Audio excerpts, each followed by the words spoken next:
I would ask anyone when you're not actively speaking or participating in the discussion to please put yourself on mute so that we can easily hear whoever will be talking.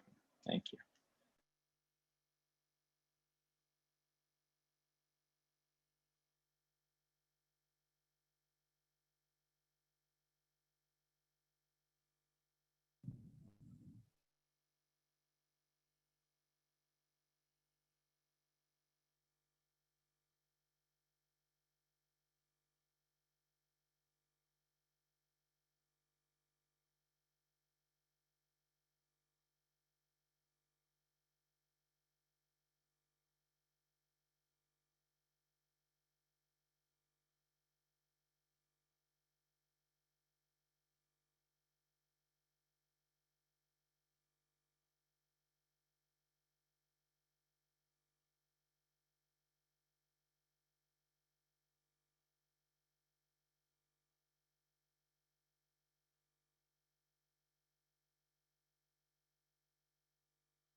Okay, well, I think we have a quorum for our two committees here, so we'll go ahead and get started. Once again, welcome to the July cycle meeting of Manhattan Community Board 5's Transportation and Environment Committee is what's normally scheduled for tonight. The first item on our agenda this evening is a joint item with our Land Use, Housing, and Zoning Committee as well, who is also in attendance. Welcome to everybody. I'm the T&E chair, EJ Kalafarsky. I'm here with my vice chair, Sam Levy. And since we're joined by land use, we're here also with the committee of the land use, the chair of the land use committee, Leila Logiziko, and her vice chair, Matt Hartman. Some housekeeping right at the top. Welcome to members of the public who are here tonight, and I also want to welcome new members of Community Board 5 who were just appointed and are joining some of our committees. Welcome, we're very excited to have you here.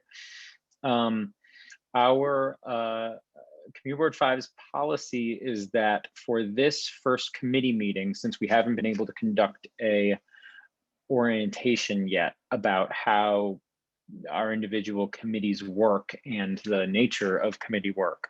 We're going to ask you not to vote on any of the issues tonight. However, you're welcome to ask questions and participate in the conversation, but none of the new members will be voting quite yet tonight. We'll definitely conduct an orientation before the next cycle of committee meetings, which will take place in August. Welcome also to members of the public who are in attendance tonight. Thanks for signing up and attending. By way of warning, we've got a very full agenda tonight. We're going to go as efficiently as possible. Tonight we'll start with the application package from 175 Park Avenue, AKA the Grand Hyatt, AKA Project Commodore.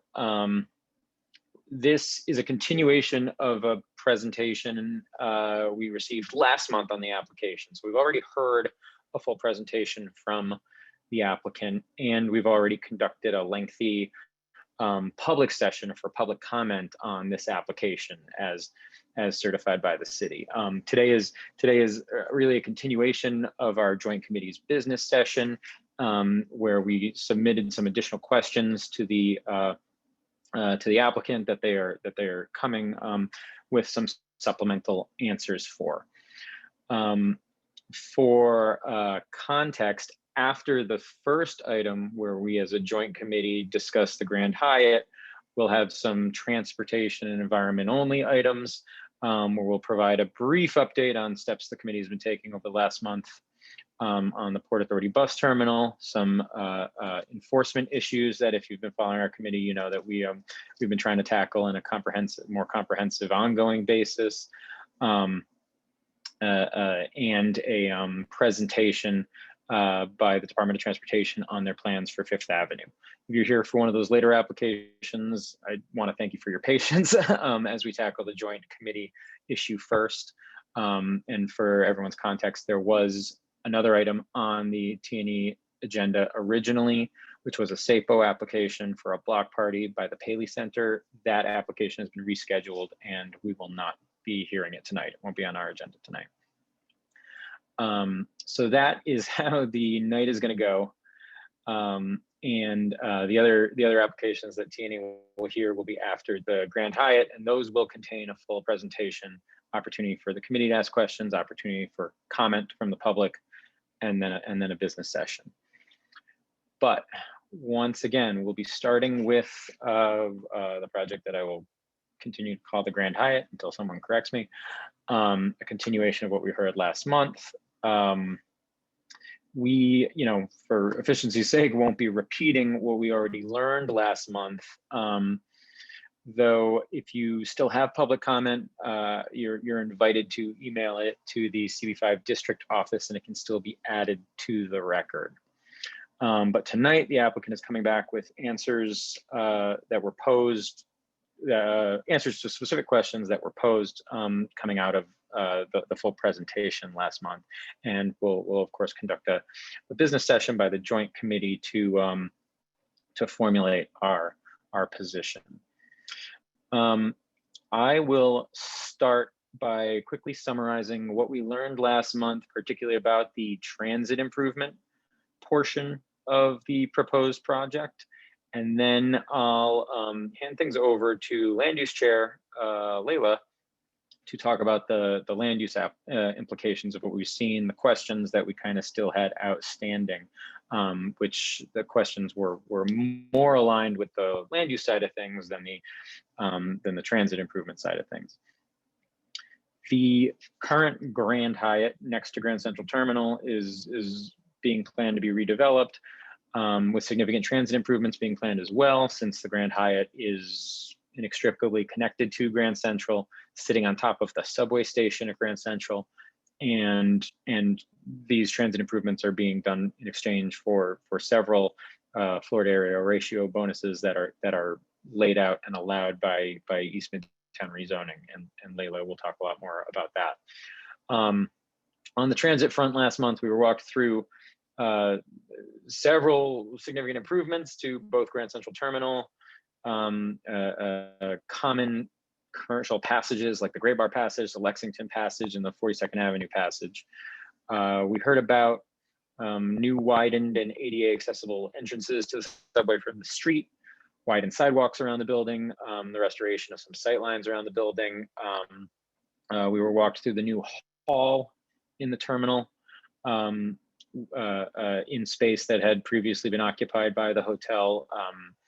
We heard about improvements to the mezzanine of the subway station, which will include the installation of a new, much wider escalator and reconfigured fare zone coming down from inside of Grand Central and providing perpendicular access to the mezzanine instead of the narrow angled current escalator, which would seem to help with capacity and both capacity and wayfinding, as well as the removal of girders inside the mezzanine that are used to support the current hotel, which again should create a lot more space and improve sight and just kind of geographic navigation of the subway station.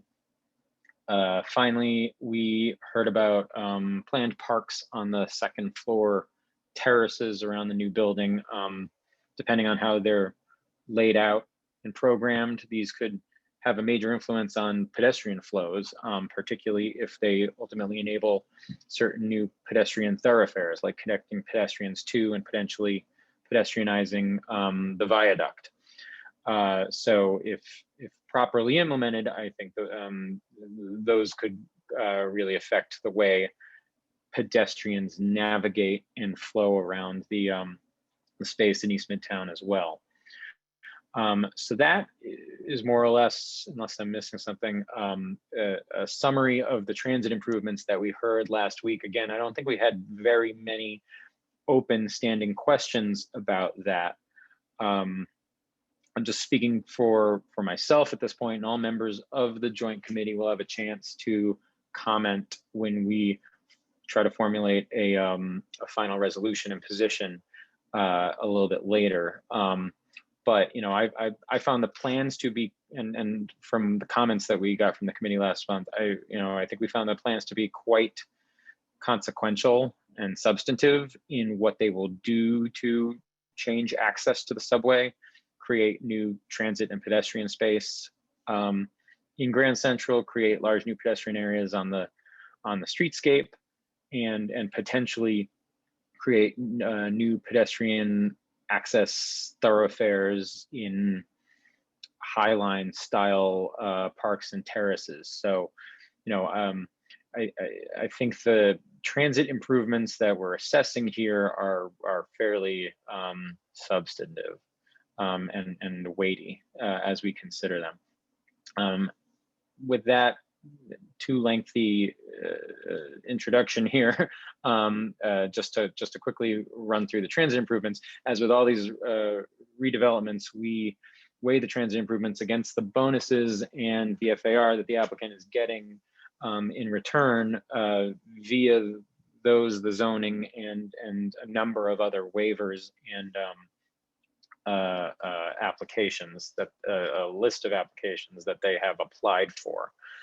So with that, I will hand the ball off to Layla to talk about the questions, the committee's questions that we submitted to the applicant, which are largely related to those land use items. And then I believe the applicant will potentially present some supplemental answers that they put together since last month, and Layla will take the lead on managing that discussion for the joint committee.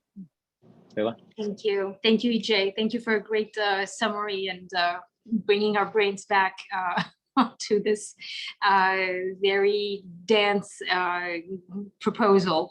It's a lot of density, and it's a very dense application with many parts.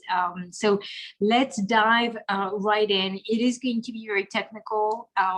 It is going to be dry, but we need to really, focus and push through. This is the final stretch of reviewing this application. So as EJ explained, basically we wanted to dig deep and have a great clarity over all the actions that are necessary for the applicant to actually build this particular building that they're proposing to build. So they need a number of special permits, which is standard and typical, and it is the format of the East Midtown rezoning. They also need a number of waivers, meaning that there are parts of the text that they want to waive because it would be too restrictive for what they're trying to accomplish. And then finally, there is a number of zoning text amendments, meaning that they want to actually rewrite the text itself as it applies to the entire district, so that it would accommodate and facilitate these waivers and these special permits. The very final step on which we need to weigh in is that because the land is actually owned by the city, or maybe not quite yet, but it will be owned by the city.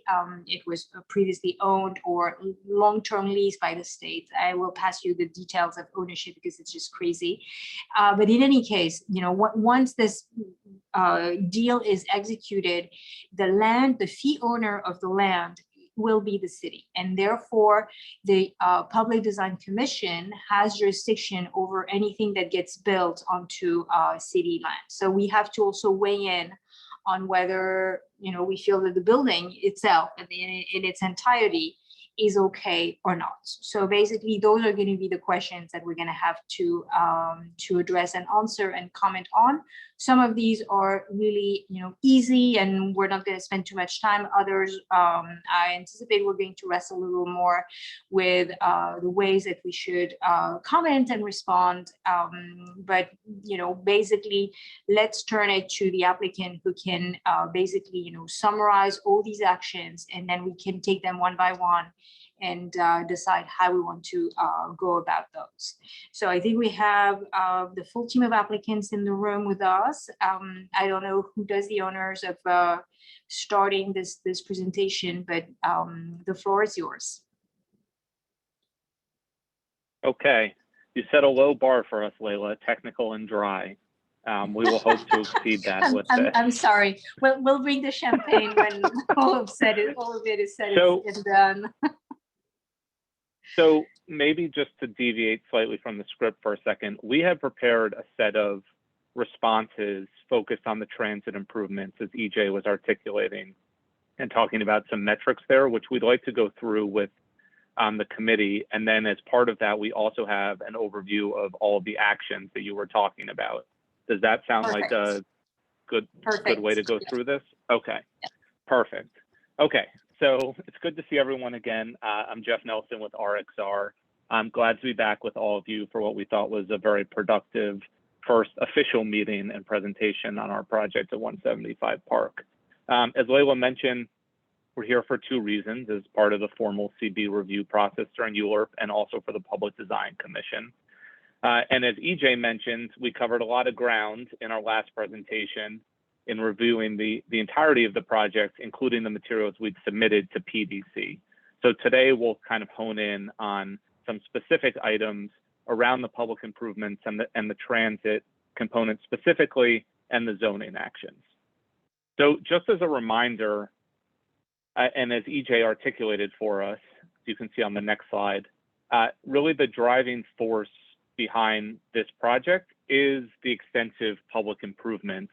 And that ranges from the subgrade improvements that we're doing at the mezzanine level and adjacent to the site, all the way up to our lobby level, which, as a reminder, is elevated and will be surrounded by these three distinct public terraces that will wrap around the building. These improvements, when you look at them, I mean, they're literally and figuratively the foundation of our project, given all of the transit infrastructure that runs through the site. And you can see them all laid out on the slide here, starting at subgrade and then rising all the way up to those terraces. On the next slide, you'll see, in response to comments, what we're going to do today is really focus on those bottom two levels, because that's the intersection of the public realm improvements and the transit improvements, and how it really impacts a commuter's day and life with this project. And so that's what we'll focus in on. As I've said before, we really do think these are once in a lifetime improvements and an opportunity to really unlock the potential of this site. So I'd like to turn it over to Luke Bridle. He'll go over the transit improvements. He's with SOM, and then David Karnofsky with Fried Frank will go over the zoning actions. So Luke, take it away. Okay, thanks, Jeff. So the focus of today's presentation really is on the metrics associated to describe each of the transit improvements. It'll be less of a design presentation and more the transit improvements by the numbers. And the first one is the short loop connection, which occupies the lower level loop track and will provide an intermodal connection between the East Side access, Grand Central's lower platforms, and the subway mezzanine. And so the space itself will occupy the back of house spaces that are at the southern end of the Metro North lower platforms, and the loop tracks that are disused and have been decommissioned by Metro North. And so these spaces will be occupied with what we're referring to as a short loop connection.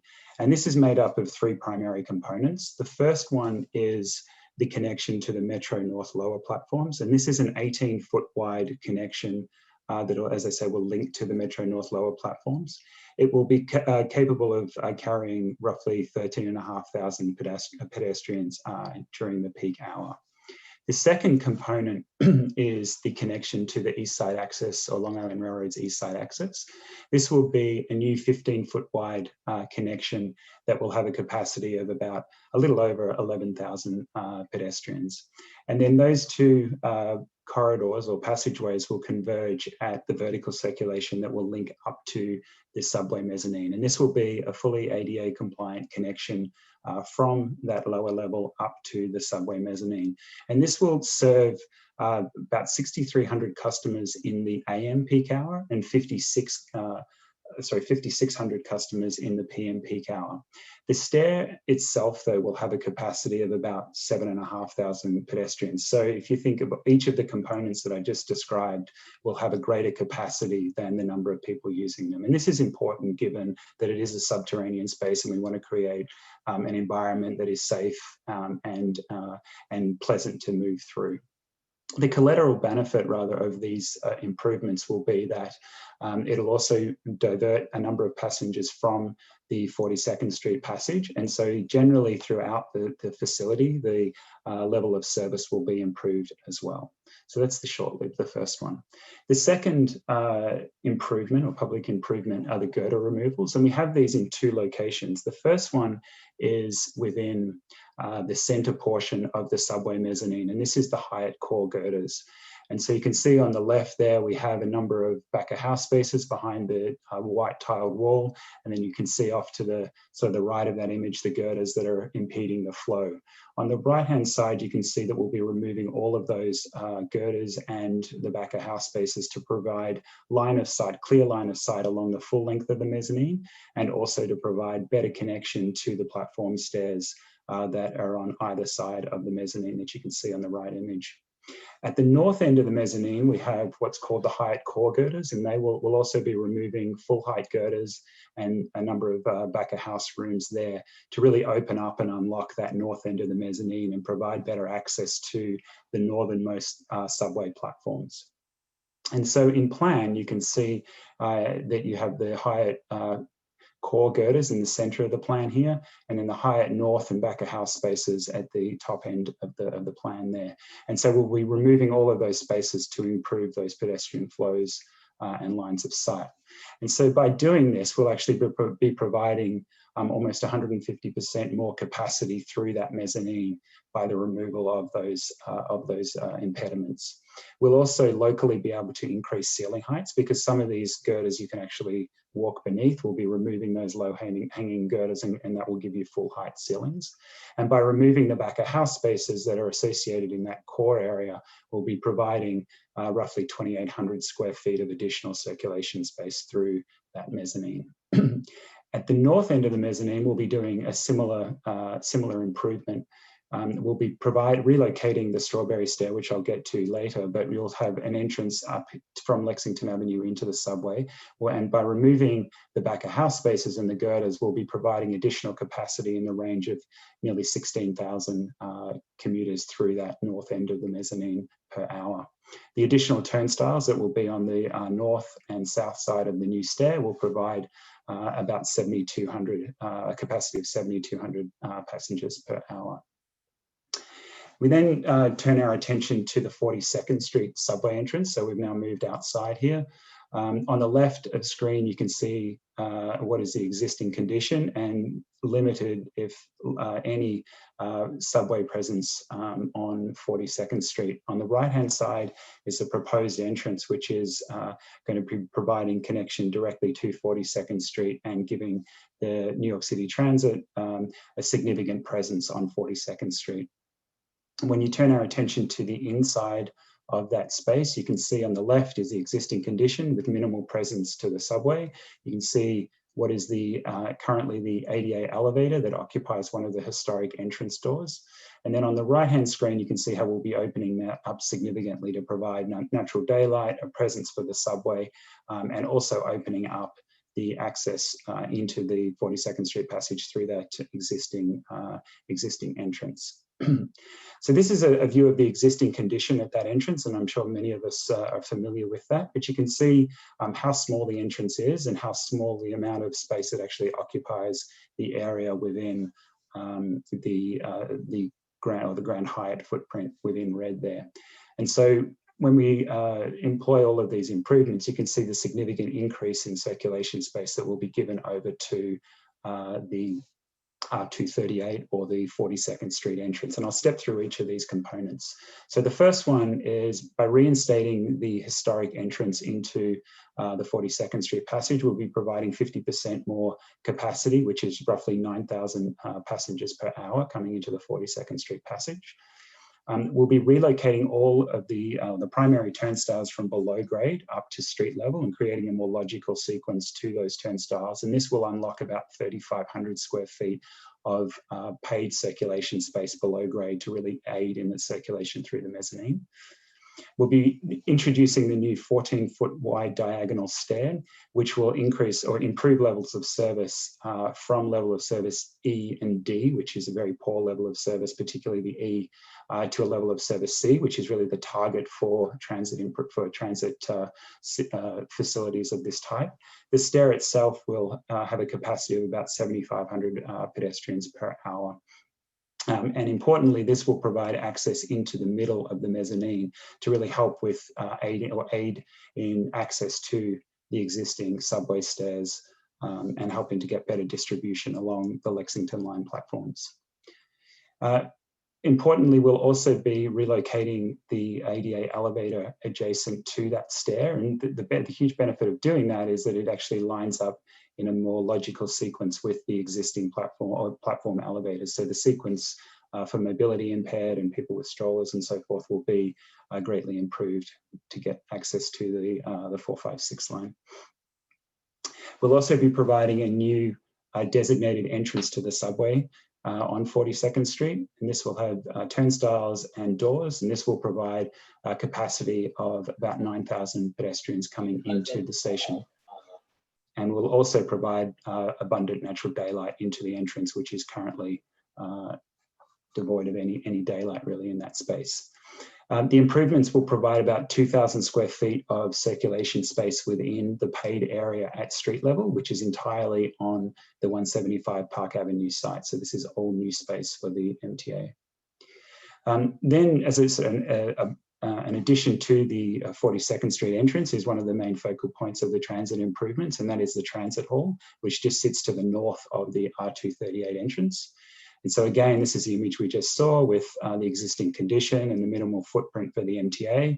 When you look at that as sort of the whole suite of improvements on the west side of the site, you can see how greatly expanded the circulation area will be, and roughly about 50% of the ground floor will be actually handed over to or will be given to public circulation and public spaces. So I'll step through the transit hall now. What we're looking at here on the left is a section of the existing condition. You can see the bulk of the Hyatt building sitting directly above it and how compressed that entrance is into the 456 subway on 42nd Street. And you can see how sort of compressed the access to the Lexington passage is on the north end of the site. On the right of screen here, we have a section through the new transit hall, and you can see the visual connection all the way through and physical connection all the way through the transit hall to connect the Lexington passage to the 456 subway. You can see on the left of screen, we'll be bringing natural daylight in through the new glass storefront, and natural daylight coming in through the skylights above and being able to see, as an orientation device, being able to see the grand central facade for the first time. So the transit hall itself will be roughly 5,400 square feet of circulation space entirely on the 175 Park Avenue site. This excludes any MTA retail that is also adjoining the transit hall itself. This translates to more than a doubling of the circulation width through in the north-south movement through the 42nd Street passage. And it will give it the circulation passage through there an additional 2,700 capacity of additional 2,700 pedestrians per hour. So a significant increase in the circulation space has the benefit of improving levels of service from D to A through that area. We'll also, as I said, we'll be introducing new skylights, which will not only sort of create a dynamic space, but will also be an orientation device and a circulation device as you move through the space. We'll be providing amenities such as the ticketing machines and the agent's booth as part of the transit hall as well. So now moving to the Lexington Passage. On the left of screen, we have the existing condition, which shows the low ceiling height, minimal sort of connection to street, as you can see. And so you're really looking at the person's head in front of you as you circulate through that space. On the right-hand side, you can see the expanded Lexington Passage and the natural daylight that's coming through in that space. And so as an orientation device, that will greatly improve the circulation as you move through the Lexington Passage. So here we have the existing conditions, just to orientate yourself. We have the Lexington Avenue on the right of screen, the Lexington Passage coming through into the 42nd Street Passage, and this is the existing entrance into the subway, which will remain.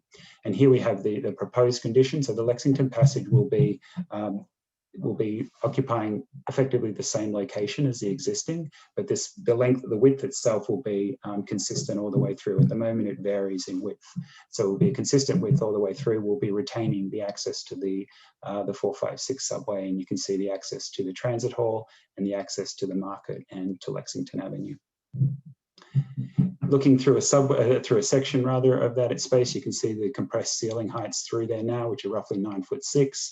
The image on the right is showing the double height spaces for the full east-west section, so roughly 18-foot ceilings through that space. And you can see there in the center the access to the 456 subway as well, and access into the tower just next to that.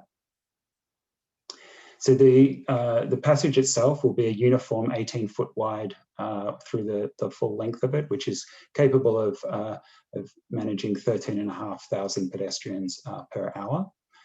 The entrance, importantly, will be created double height. It will also be glass, and so you'll be bringing that natural daylight in that we saw in the image earlier, allowing for better orientation and better circulation as you move through the space, and a better connection to Lexington Avenue.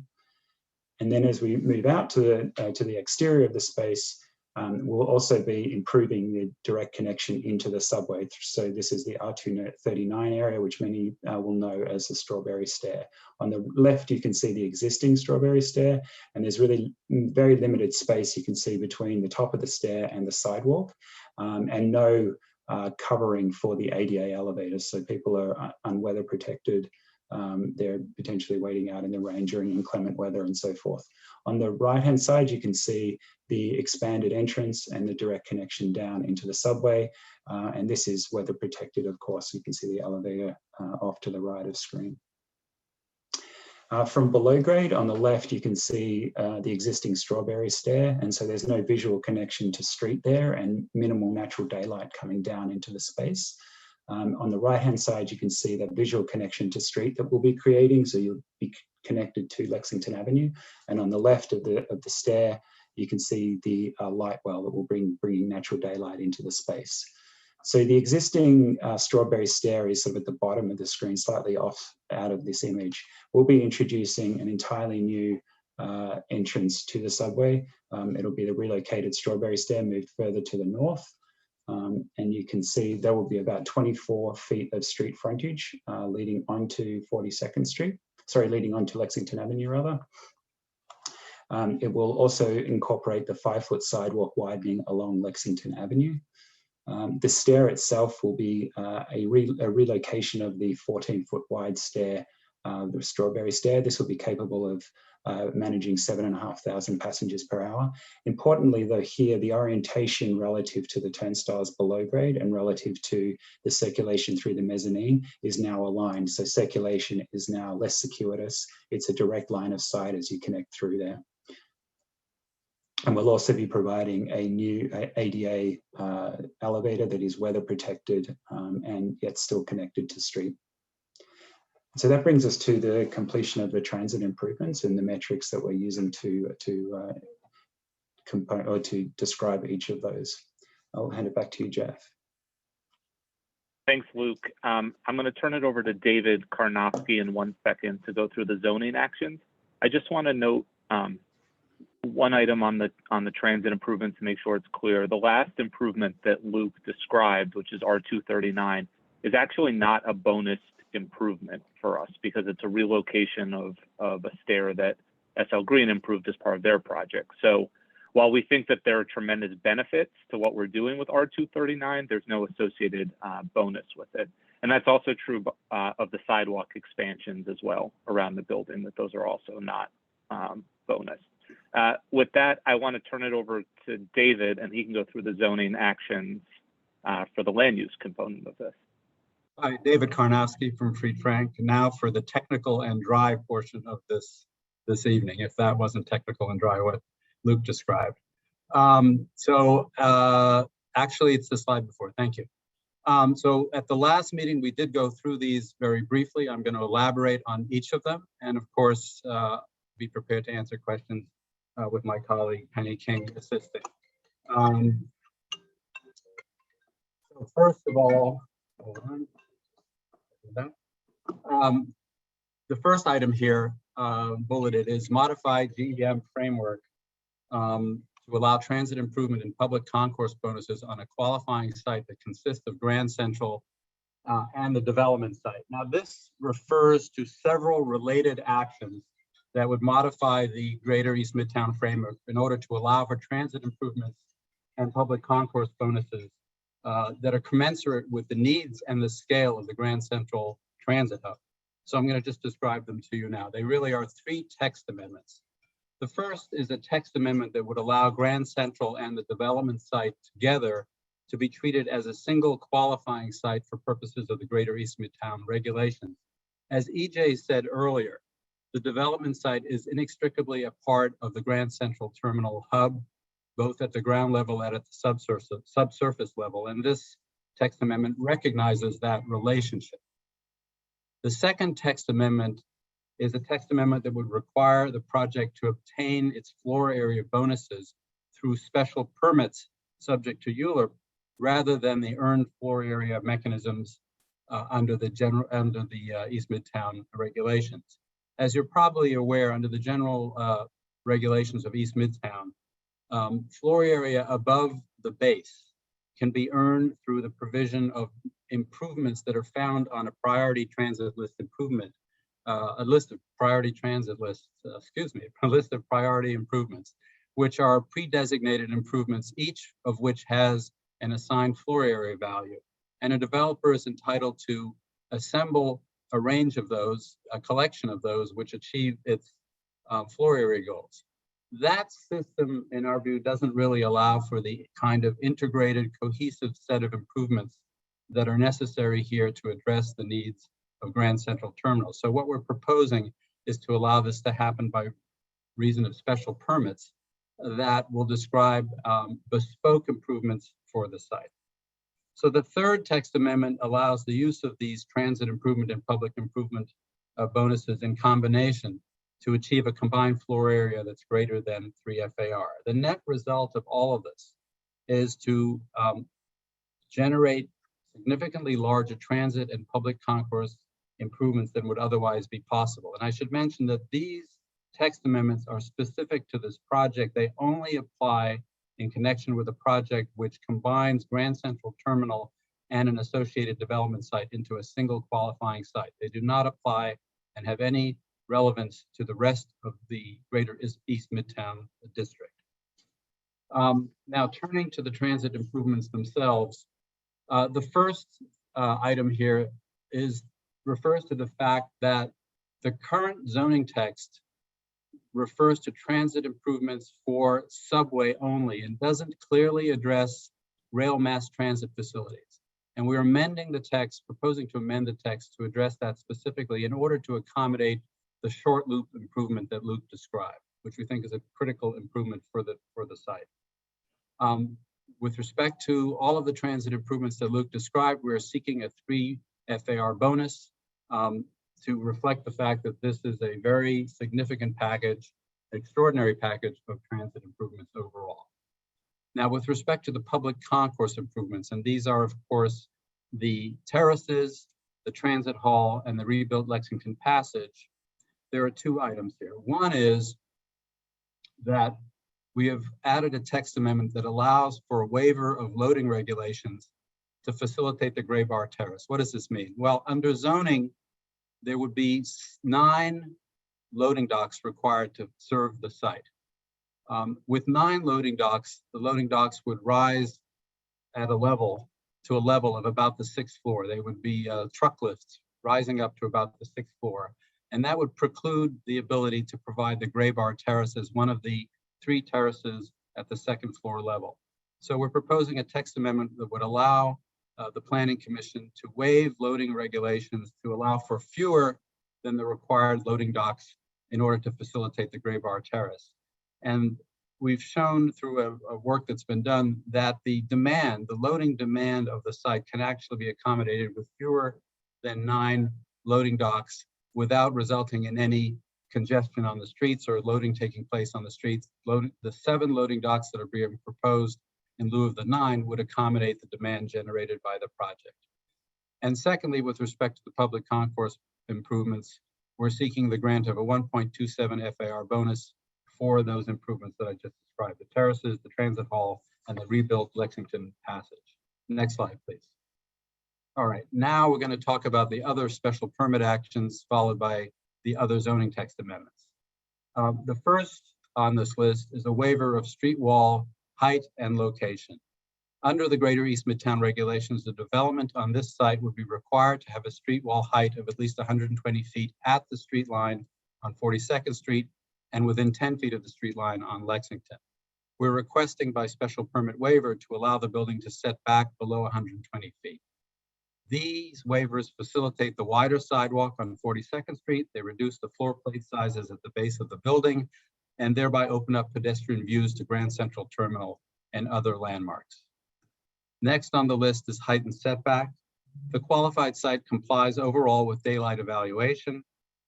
This waiver, though, would allow the Lexington Avenue score to be less than the 66% in order to facilitate the building's distinctive design while accommodating floor plates that are required for state-of-the-art offices. Next, the district plan elements.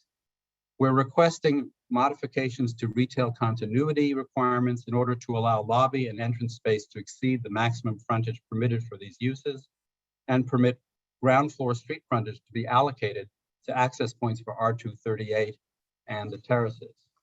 And secondly, we're requesting a larger building entrance area on East 42nd Street than current zoning would allow to facilitate a prominent entrance and provide adequate space to access the civic stairways, which provide access to the terraces.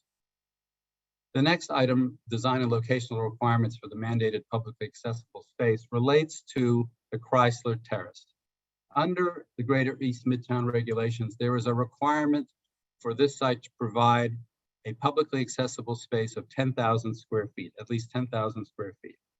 Here, we're requesting that what would otherwise be located on the ground floor be allowed to be elevated at the terrace level in the form of the Chrysler Terrace in order to accommodate what we believe is a superior open space, and would also recognize that by providing it at the ground floor level, we would be severely constrained by the need to also provide all of the transit and public concourse improvements at that level. And then we're seeking a special permit for hotel use. As I think all of you know, hotels are not allowed as of right in East Midtown, and a special permit is needed to accommodate hotel use. The essential finding required for a hotel special permit under the text is that it's appropriate to the needs, it provides amenities essentially appropriate to the needs of businesses in the vicinity of East Midtown, and services that will support the area's role as an office district. So the proposed hotel would do that by providing a business center with conference rooms and event spaces, multi-purpose banquet space, and other space. And now the other text amendments. The first is to require a contribution to the PRIF, the Public Realm Improvement Fund, for distributions of floor area from Grand Central. So you might ask, why is this needed? Isn't this already in the zoning text? It is already in the zoning text, but in the context of a transfer of floor area from a landmark to another qualifying site. Here, the landmark is actually within the qualifying site, and the text would not require a PRIF payment to be made unless we also amend the text as we propose to do here to provide for it. So essentially, we're ensuring that the PRIF payment will be made when it otherwise would not be made on this qualifying site. Secondly, the text would require an LPC harmonious relationship report for the new building. Again, the current text does provide for a harmonious relationship report requirement, but not for this type of qualifying site. So we're ensuring that the report is required. And in fact, as you know from our last presentation, the Landmarks Preservation Commission issued a harmonious relationship report back in March. And third, we are requesting that the special permit term be of 10 years. In other words, that there be a 10-year period to complete substantial construction and vest the permits. Generally speaking, special permits have a lapse period of 4 years. Here, we're asking for a longer period given the complexity of construction on this particular site, including in particular the need to carefully coordinate with the MTA during the construction period. And the final action is a disposition of city property pursuant to ULURP. Leila spoke about this a minute ago. And as Jeff explained further at the first meeting, the site is currently owned by ESD, an ESD affiliate that is, and ownership will be transferred to the city. The city will in turn amend and restate the ground lease and convey to an entity affiliated with the applicant. And it is that disposition to the applicant that is subject to ULURP and requires that action. That's the overall summary of the actions, and we'd be glad to take questions on any of them in the vein of technical and dry. Yeah, like a good bottle of Sauvignon Blanc. Let's not get drunk on that. Thank you so much. Does that conclude your presentation, or do we have any other speakers on your end? I think that's it. There's one more slide. I think that just the PDC piece, which is very concise. So the PDC review is of the exterior design, and a community board review and resolution is required as we head towards preliminary approval at the design commission. So I think that concludes everything, Leila. Obviously, you can see how all these improvements work together and the actions to effectuate them and the building. So we're happy to take any questions. Okay, thank you very much. Speaking for myself, it was really helpful to have the transit improvements described in quantitative and qualitative terms so that we can assess them in a more rational way. Let's open up the floor to questions from members of the committee. I just want to reiterate what EJ said in his introduction.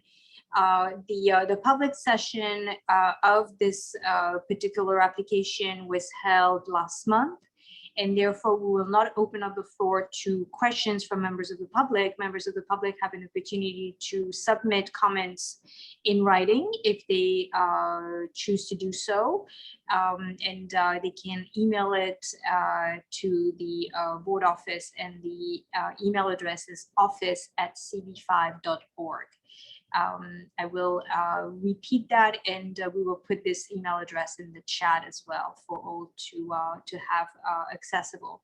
So let's open up to questions. You can use the raise hand function. And Clayton, you have your hand up. Go ahead.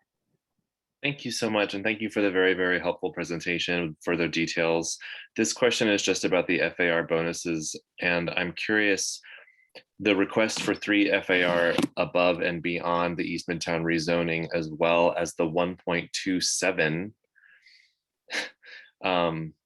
so specific FAR bonus for the public concourse improvements. I'm just curious if we can hear a little bit more about where your request for that exact number of FAR bonus was derived.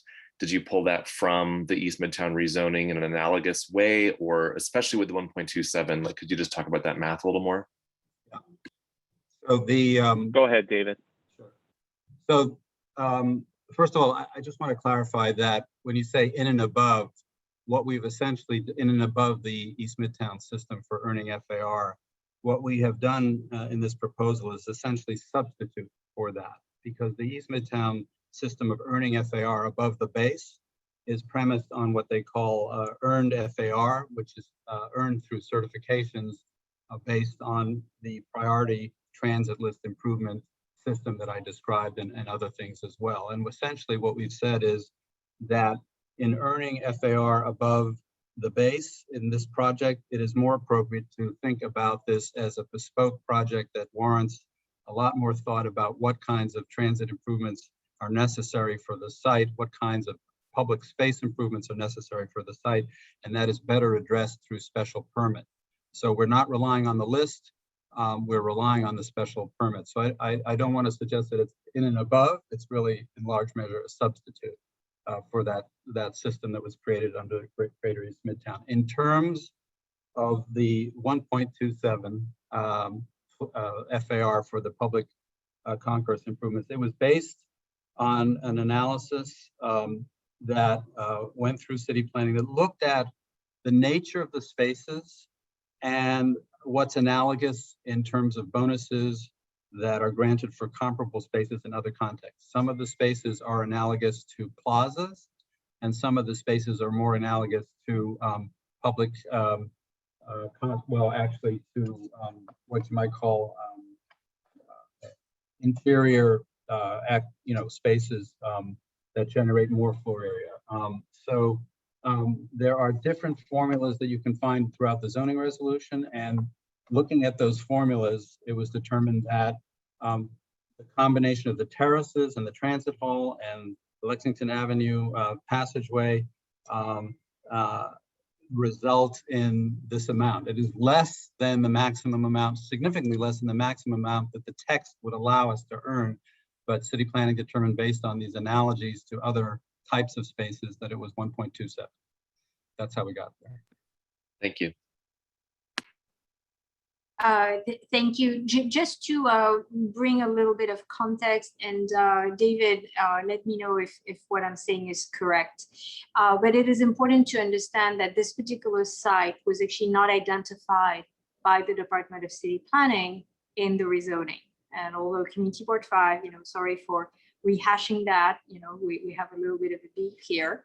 CB5 basically was adamant to say that this site, as well as the JP Morgan Chase headquarters, could be redeveloped under the East Midtown new zoning, because the incentive would be sufficient enough to actually compel a developer to do so. And DCP was adamant that we were crazy. And I mean, they didn't say it this way, but they basically said that it would never happen. All right, so here we are. So what's happening here is that there is no, like, all these improvements that are that we're currently contemplating were not basically contemplated and evaluated because DCP didn't think that this building would be redeveloped. So, and David and Jeff, let me know if what I'm saying is correct, but technically the applicant could have decided to, pick and choose in the list to do, stuff elsewhere and generate their bonus, and then that would have been it. Instead, what they decided to do is to say, let's make these improvements organic to our site and meaningful to our site, to the amount of added pedestrians and users that we're going to bring to this particular site, and let's make it site specific, and let's connect it to not only the subway, which technically East Midtown only touches subway, it doesn't touch mass transit like trains. So basically what they said is let's do something a little better that makes a little more sense.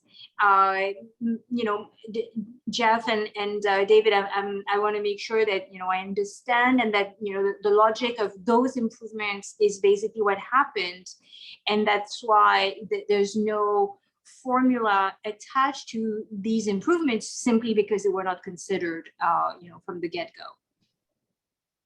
I think you summarized it very well. Okay. Other than it's more than a little improvement, it's a lot of improvement, we think. Yeah. Well, that's why we're here tonight. That's what we're here to That's why we're discussing. here to consider. Yeah, absolutely. But I actually have a sort of like question/clarification.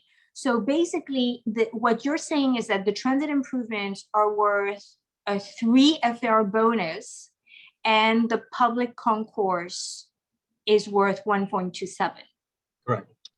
And under the text, the cap is a 3 FAR. The text would, in theory, allow for 2 3 FAR bonuses. One 3 FAR bonus for transit and 1 3FR bonus for public concourse. But Got it. Okay. the So the department- max is a 6 FAR. right, but Yeah. that was obviously only applicable to this site and not to other sites. And the Department of City Planning determined that, in their judgment, based on these analogies to other types of bonus improvements, that what was warranted for the public concourse improvements was 1.27, not 3. Got it. Okay. Okay, that's super helpful. Clayton, does that address your question? Yeah, yes. You have a follow-up question. I'll come back to you. It's not even a follow-up or- question. It's just follow-up opinions, so that's not really relevant right now. Okay, we'll get to that for sure. Mike, you have your hand up. Go ahead. Okay, thank you. Thank you for all the time you spend with us on this. So I'll follow up on Clayton's question. I don't understand why the 3 FAR online, what do they call it, rows G and, or is it E? I forgot already. F and G for the transit improvements on the East Midtown rezoning, why it has to go from 3 to 6 on each of those lines? Why can't it just stay at 3 or 4? Why does it have to go to 6? If you are basically asking for a 3 and a 1.27, why does it have to go up to 6 if you're really looking for is a 4.127 or 4.27? I think that the chart reflects the fact that under East Midtown zoning, you can get a 3 FAR bonus for public concourse, and you can get a 3 FAR transit improvement bonus as well. Those are the maximums for those types of improvements, and so it shows up as 6.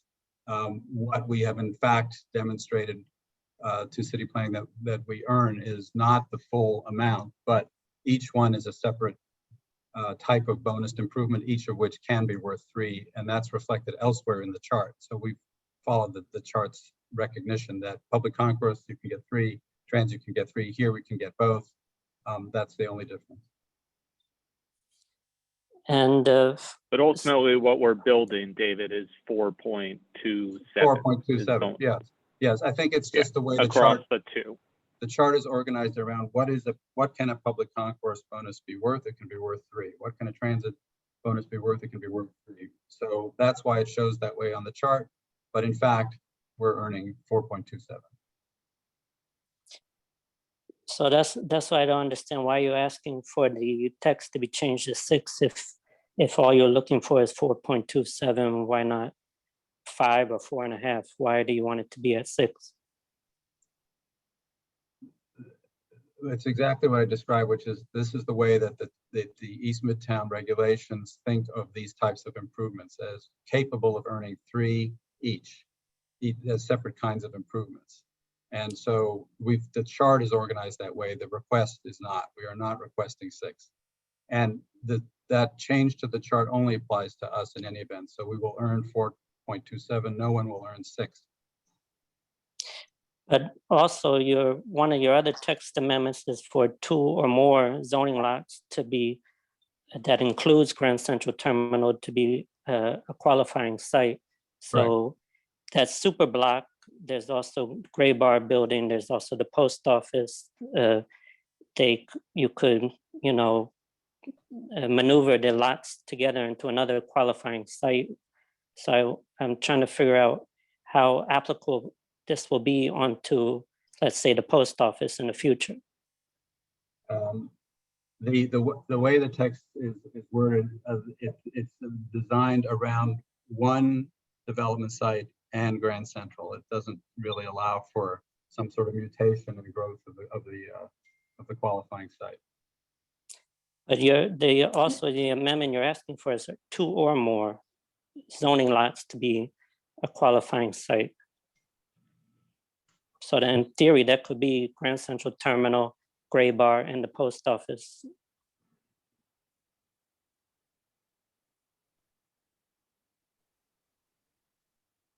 Okay, we'll look at that. That is obviously not the intent. The intent is Okay. to allow for this development site and Grand Central to combine into a single qualifying site not to have multiple zoning lots beyond that added to it. So I'll take a look at that.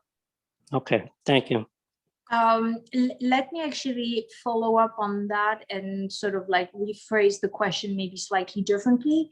Given that this provision is already in the zoning text, why does it require a zoning text amendment? Given that, you know, this metrics and, you know, this formula already exists, why do you need it amended? I'm sorry, which of the many text amendments that we were talking about? You know, obtaining the FAR through a special permit rather than the East Midtown bonus. Well, the current East Midtown system as applied to the development site would have a base floor area. And then there would be an earned FAR system through as of right mechanisms like certification. And you would reach 27 FAR over the development site, and then you could apply for a special permit. And here we are establishing a different qualifying site consisting of Grand Central Terminal and the development site. And with respect to that qualifying site and that qualifying site only, we're saying that the FAR above base is earned instead through special permits and a combination of special permits, including both the transit bonus, improvement bonus, and the public concourse bonus. So it is different. It is not really provided for in the text today. Sorry, you're muted, Layla. Bill.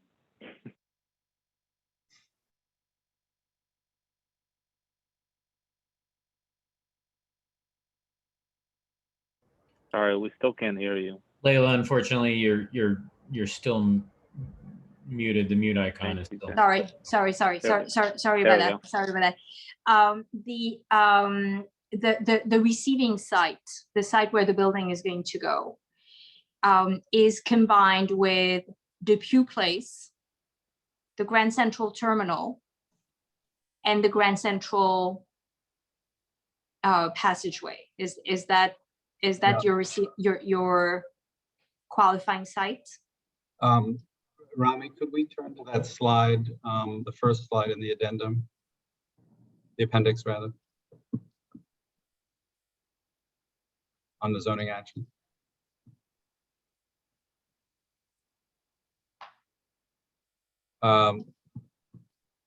David, do you want the diagram? Yeah, the diagram, If please. Yeah, so page 186.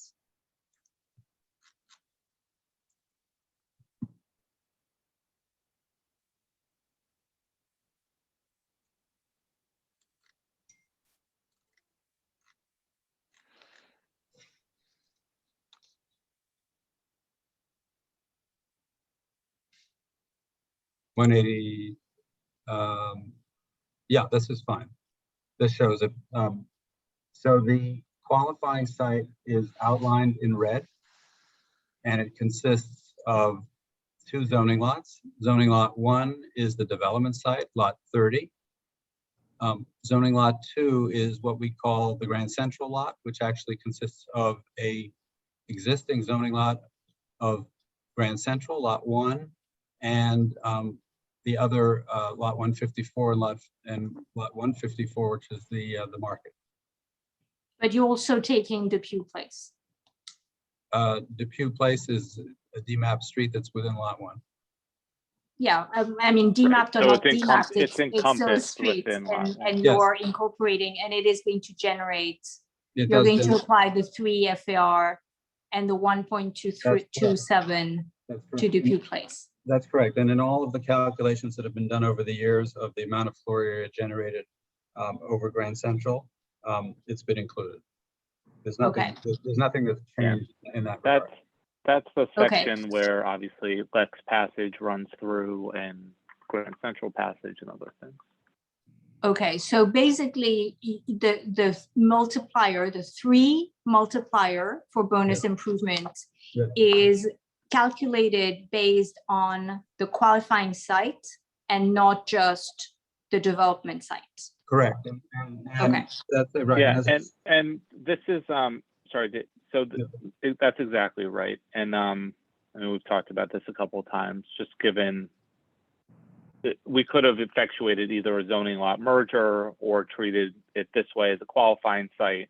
I mean, we've talked about some of the complexities with the MTA's ownership of Grand Central for jurisdictional reasons and otherwise why a qualifying site makes sense here. But it's the same concept where we could have undertaken a zoning lot merger, you know, in lieu. Okay, and you are transferring the bulk of the remaining available air rights from Grand Central Terminal, and you're incorporating these FAR, this density, into your development. Yes.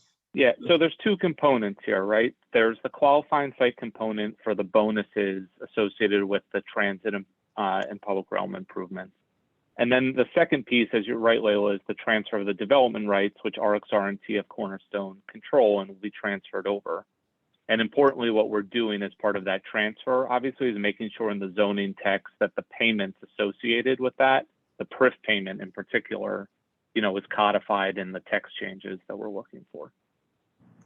Okay. Okay. And in terms of FAR, what is the FAR equivalent of the available air rights? So like your base FAR Sorry, can you clarify is, the question? your base FAR is 15, right? And then you have 4.27. Right. That is bonus. And then the remainder is air rights, and that brings you to 30. Okay, so if you measure the development rights from Grand Central that we anticipate at this point, including in the development site, it would be approximately 2.5 FAR over the qualifying site.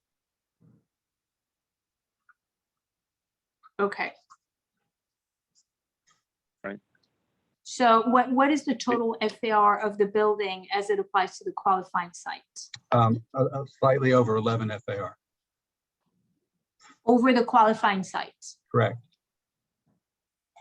11. 11.02, I believe. Okay. And when you bring this density to the development site, what is the FAR? If you looked at it on a development site basis, it would be approximately 39 FAR. 39. Okay. Okay.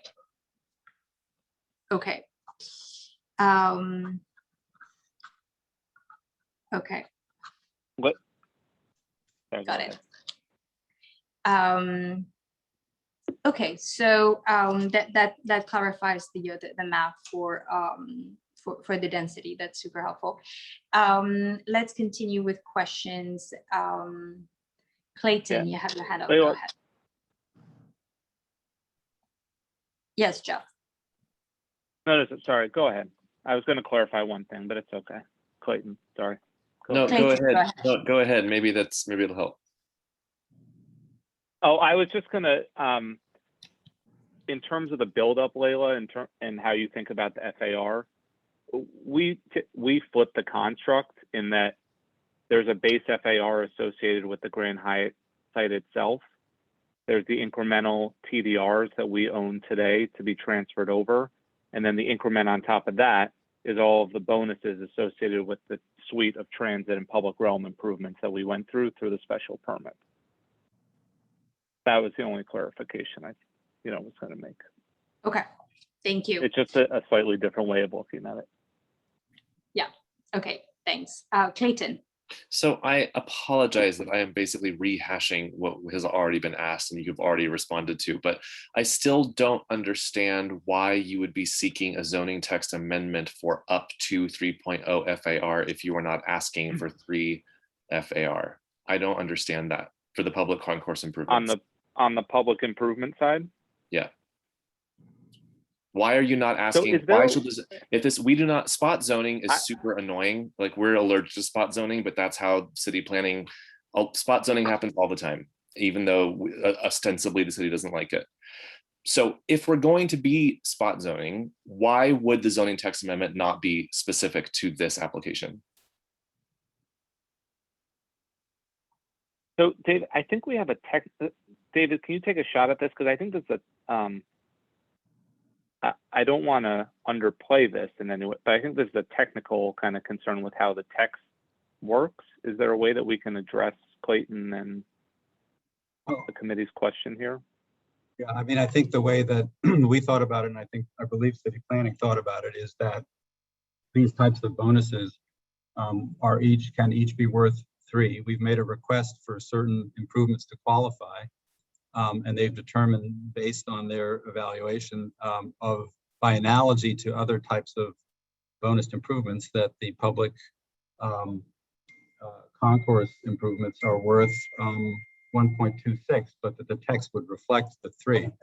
And that's the way it's been structured. We can certainly think about it more, but I think from the point of view of being spotty, if that's your concern, it would be more spotty to say that it's 1.27 FAR on the chart. That is the maximum allowed, rather than saying that the amount granted under the special permit is limited to 1.27 based on an evaluation of the floor area value of the improvements that are actually being provided. So we can think about it more, but I think that the structure of having the 3 and the 3 is consistent with the way the zoning resolution text thinks about these issues. The 1.27 is the actual amount of FAR for those improvements that city planning thinks is warranted under the circumstances by looking at similar improvements in other parts. And more to the point, the improvements that we're able and permitted to build, right, David? Yeah. Okay. I mean, I basically understand that, but it's just unusual. I mean, I would like to be reminded by my fellow committee members if I'm not, I don't remember a prior case where a zoning text amendment, which was being engineered for one development site, was not accurate about what was actually being sought. That's the part that that's just, to Mike's original question, that's the part that rubs me the wrong way and that I don't frankly understand. Because being allowed up to is something that we did with Greater East Midtown. That's something that we see for districts, not for individual sites.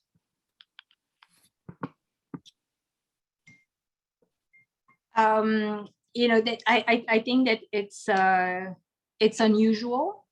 I think you're correct. When we deal with zoning text amendments all the time, and we want to make sure that when we support them, that's because they are so specific that they cannot be applied anywhere else, and that the language just encompasses the bare minimum necessary for that particular project to be facilitated.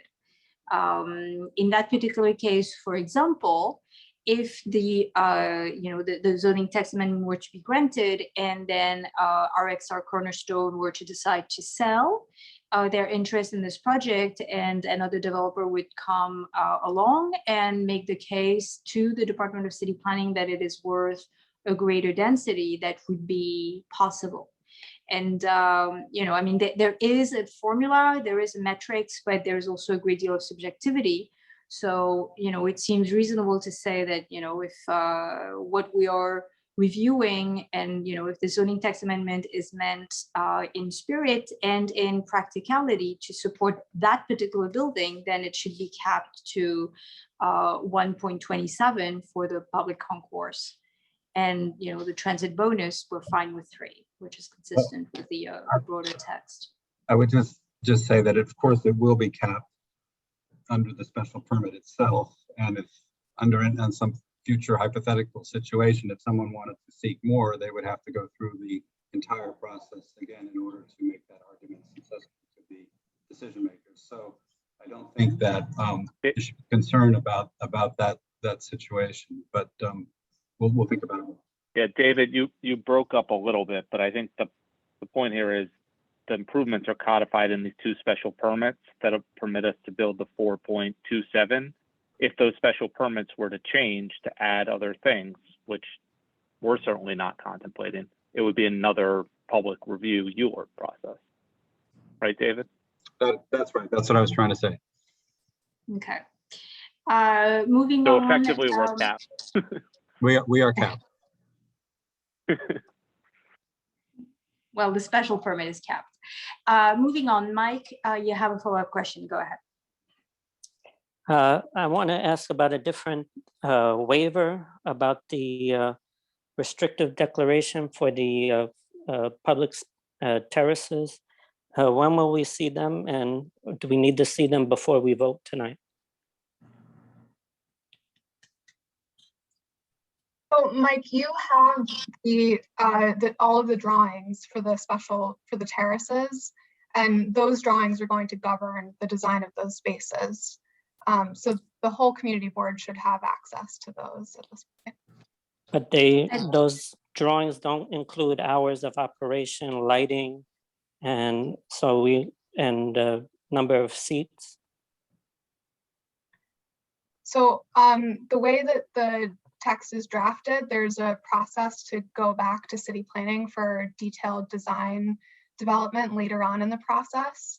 And that will be coordinated with the Public Design Commission review that we're also going through. And so we're not providing those kinds of detailed lighting plans or anything like that at this stage, but you have seen But it. what about hours? What about hours of operation? Yeah, so the hours of operation will be codified in, I believe, the restrictive deck associated with the terraces. I mean, our goal here is to maximize the public access here. I think, you know, we would seek and think it would be prudent to permit overnight cleaning and maintenance closures, also with respect to the Gray Bar Terrace, and this is something we'll continue to talk about with city planning.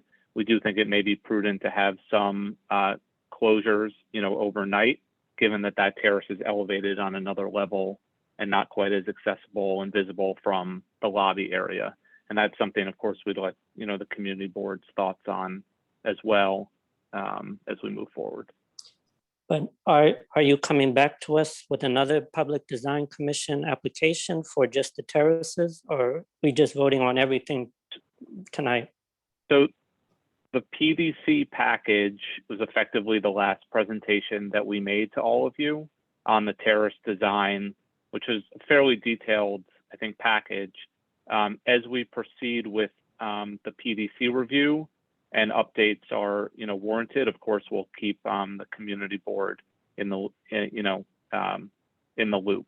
And specifically, Mike, with, for instance, lighting, that's something that we haven't fully developed yet, but we'll be developing with the design commission as we move forward, and of course can keep you apprised of that as well.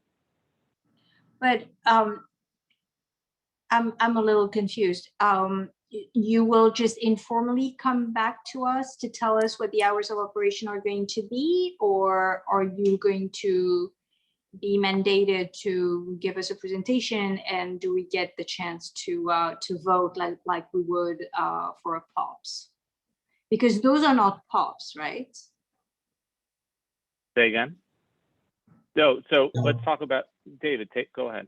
No, just on that point, they're not POPs governed by the POPs regulations, pure and simple. They are spaces that can be regulated differently, and we're giving thought to that, obviously, with respect to the hours as you are. So so basically our opportunity to comment on the restricted deck is now.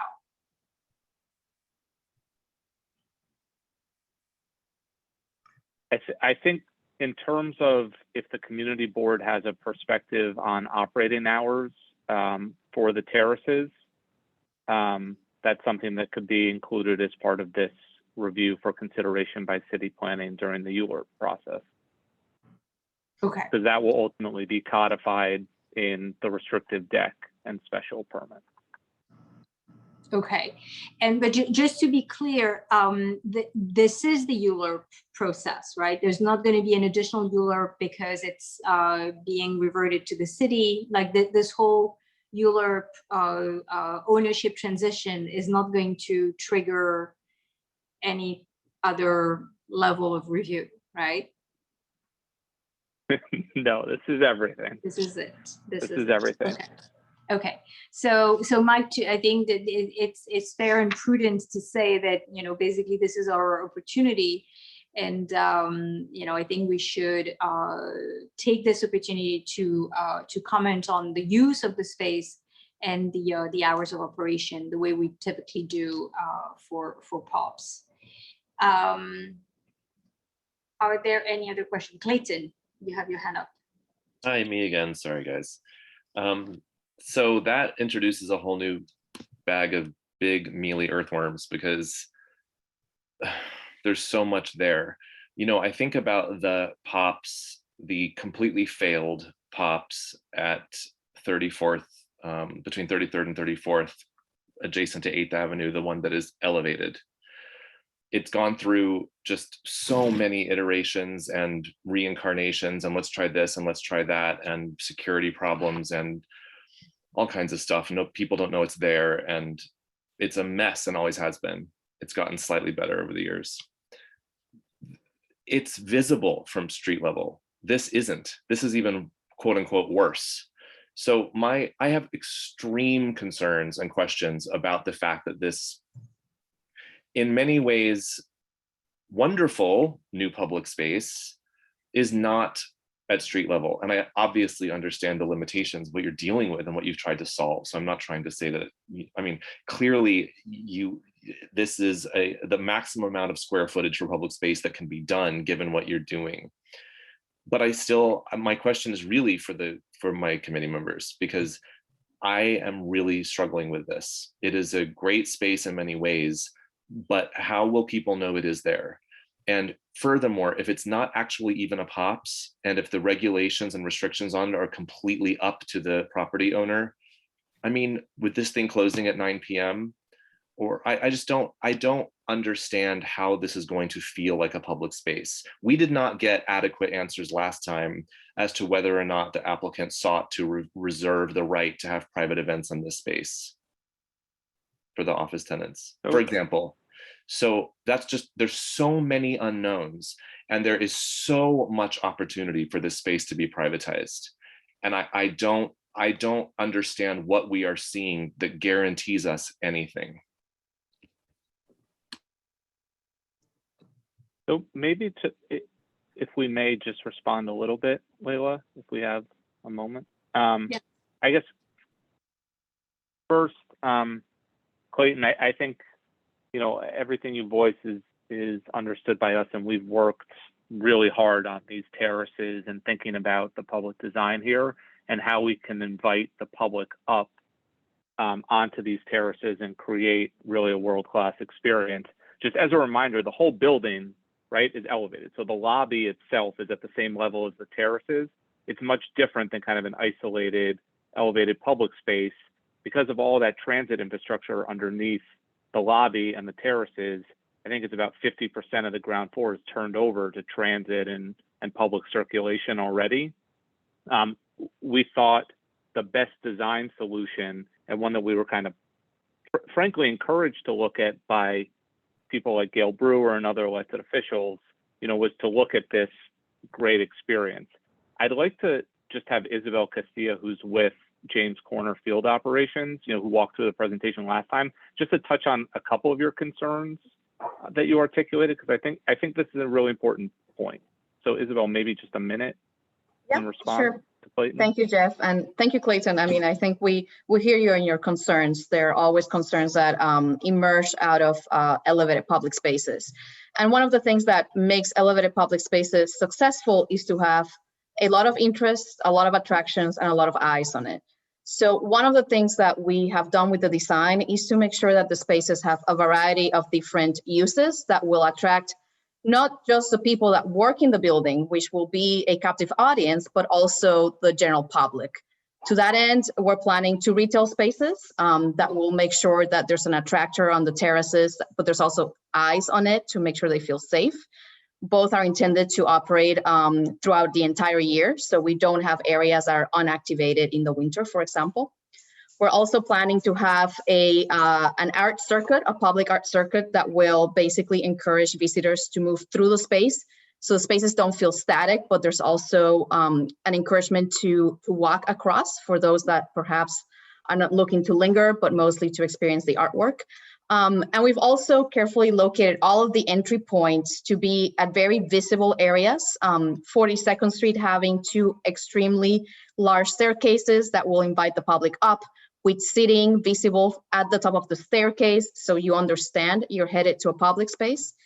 Lexington Avenue, its entire length, it's open to views from Lexington Avenue, from the street level, to again encourage all of that activity that happens on the terraces to be able to see it from beneath. And we've also located other entry points directly at the areas where the subway entries and exits are located. So there's also clarity for the general public that they can keep ascending up to this public space. All of that in addition to a very robust signage package that will inform visitors all the way from the subway, from Grand Central, of the presence of the public spaces and the fact that they're invited to them, that they're open to the public.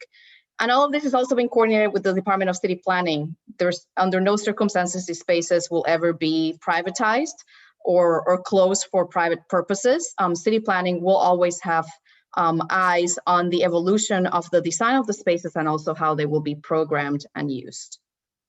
Thank you. I really appreciate that. That's very helpful. One follow-up question is, we have a lot of experience being frustrated with DCP's unwillingness to insert language into district recs for POPs, so it's somewhat different when it comes to guaranteeing that seating is available for the public, even if there is a retail grab-and-go coffee restaurant, whatever operation in a POPs. So we have had instances in the past where a restaurant is 100% willing to put up signage saying, you do not have to buy a steak to sit in this POPs. You can just sit here because you are a member of the public and this is a public space. And Department of City Planning will not let them put up that sign, or at least will not let them put language into the declaration stating that. So this is not a POPs again, so I'm a little bit unclear how this works, but part of my concern about you mentioning retail, I mean, I understand and appreciate that that also keeps it active and keeps it monitored and everything. But the other side of that is, if there's going to be cafe, are they all going to be cafes? Are the seats, is it going to be clear that people can sit there without buying a $5 coffee?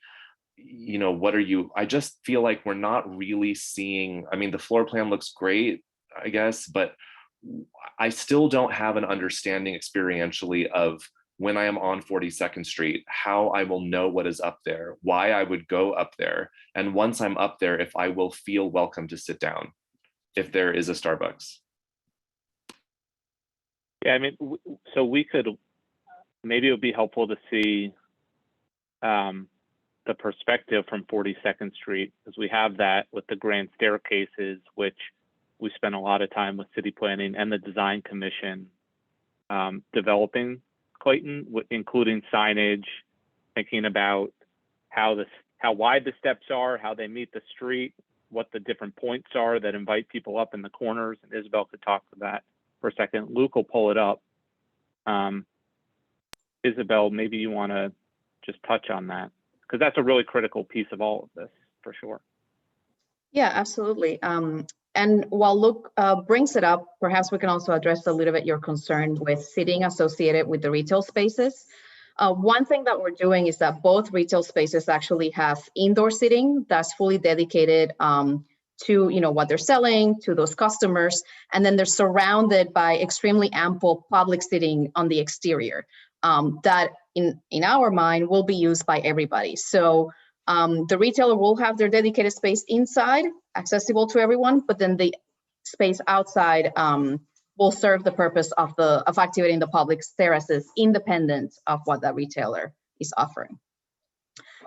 In regards to the staircases, one of the things that we've done, if the image can be brought up, is that the design of the staircases basically taper. They are very, very wide at the base on 42nd Street, and then they slowly or incrementally taper as they move upwards. And as you see here in the image, you have a very broad landing at the bottom. At the bottom, we're also going to be including signage that identifies the space as a public space. And then we're going to have two landings as you ascend up onto the terraces. The idea with these is that the landings provide almost like a balcony effect, where the public can actually ascend, stop, take in the very iconic views that, you know, the rise in elevation will offer, and then continue upward. And this is something that we've seen actually very naturally work on the High Line. Everybody stops at the staircase to look at the space, to take it in, to take a picture and continue moving forward. So that's one of the features that we've incorporated. The second feature, as you can see here, is that we've also placed planting and seating at the top of the staircases. So again, from the bottom of the street, you do see the life of the plaza beyond, and you're invited to ascend into the space. And lastly, the other thing that this rendering demonstrates is that the lobby of the building is quite transparent. So you also see through the windows of the lobby, the greenery, the active space beyond, and again, is an indicator for those members of the public to feel invited and to come upstairs. Yeah, we have a slightly closer image, I think. Luke, maybe it's the one right before this, showing the Lexington perspective. Luke, if you stop sharing, I can. Yeah, I apologize. My computer keeps freezing, so I'm going to switch to Rami. I just want to emphasize that there will be very, very comprehensive signage explaining all this to the public, starting on 42nd Street in Lexington. So here we see the other perspective with the very broad base at the bottom. And then here we see some of the landings, again, just to provide that moment of, you know, having the staircase itself be an experience. And then at the very top, carefully locating planting and trees so that you do get that sense of that green space beyond and feel invited to come upstairs. Right, and I think important to also note here that unlike other elevated spaces, the terraces are visible from the street on both sides, right, as you can see in this image, but also are at the same level as the lobby itself. So everybody who's going in and out of the tower has eyes directly on these terraces. And I think that's important. Mm-hmm. And what the other thing that this image shows is, again, all the seating, the planting, all the public life of the terrace has been located towards the edge. So from the street, you do see that movement, that activity on the space. Same with the retail space you see here on this image, also announcing itself to the street level. Okay, Clayton, does that address some of your concerns? I know that it's a lot, and that, you know, our experience has made us cautious about a number of these issues. But I just want to see if we can, if you know, the response has at least satisfied your inquiry. Well, yeah, thanks. I mean, I'm curious to hear what other people think too, but yes, the visibility from the ground level and the understanding what you see at the actual landing makes a significant difference in my estimation. I appreciate what you said about the seating being dedicated interior in some of these retail spaces. That's definitely really interesting and helpful, but still, like, again, if you know, decades from now, all the humans on this call it's a revolving door and everybody's different, what the text amendment allows, like what's going to be in the actual text, so that if somebody wanted to make it an outdoor cafe and not make it clear to the public, is what protects us. So that's really like a fine point. I don't doubt your intentions, but it's more about, you know, that we would be signing off on a zoning text amendment that we could be risking having a space that could be abused in the future. I just want to say, from the point of view of the process and how this all works, we see the restrictive declaration as providing that degree of specificity about what's required, and also, of course, it's an enforcement mechanism. So I think we would welcome your specific comments on what you would like to see in that restrictive declaration as an element of your resolution. And it's, of course, a city planning document, but we would work with city planning to reflect concerns that you express about opportunities for evading requirements or otherwise ignoring them, and ensuring that the restrictive declaration is a solid enforcement instrument for purposes of use of the space. Okay. Yeah.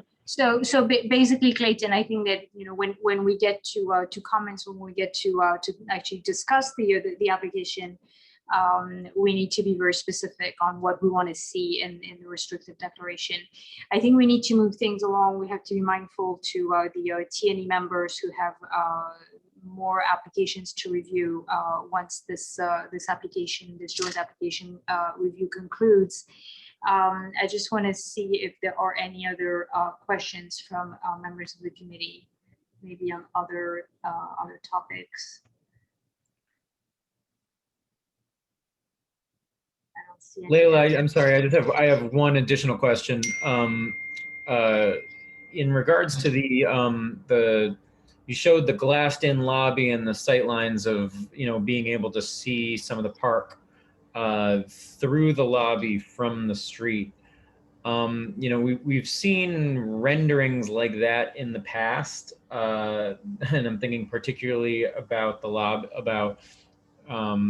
of One Vanderbilt, and the way that renderings illustrated that you would be able to see huge swaths of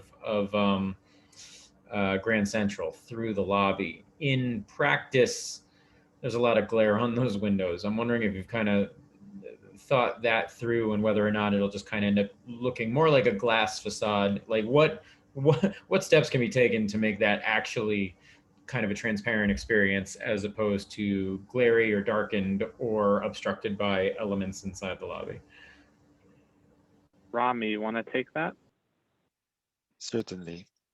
I'm just going to pull out the image. So what we're working very hard on is the actual structural elements within that facade and making sure that this is a tensile facade so that the elements are as small as possible and the glass is as thin as possible. Agreed that very often this is where sort of the image collapses, but we're working very hard to show something similar to this. And obviously, as we develop the design more and more, we'll want to make sure that this design intent is preserved. So making sure the glass is as transparent as we can get it.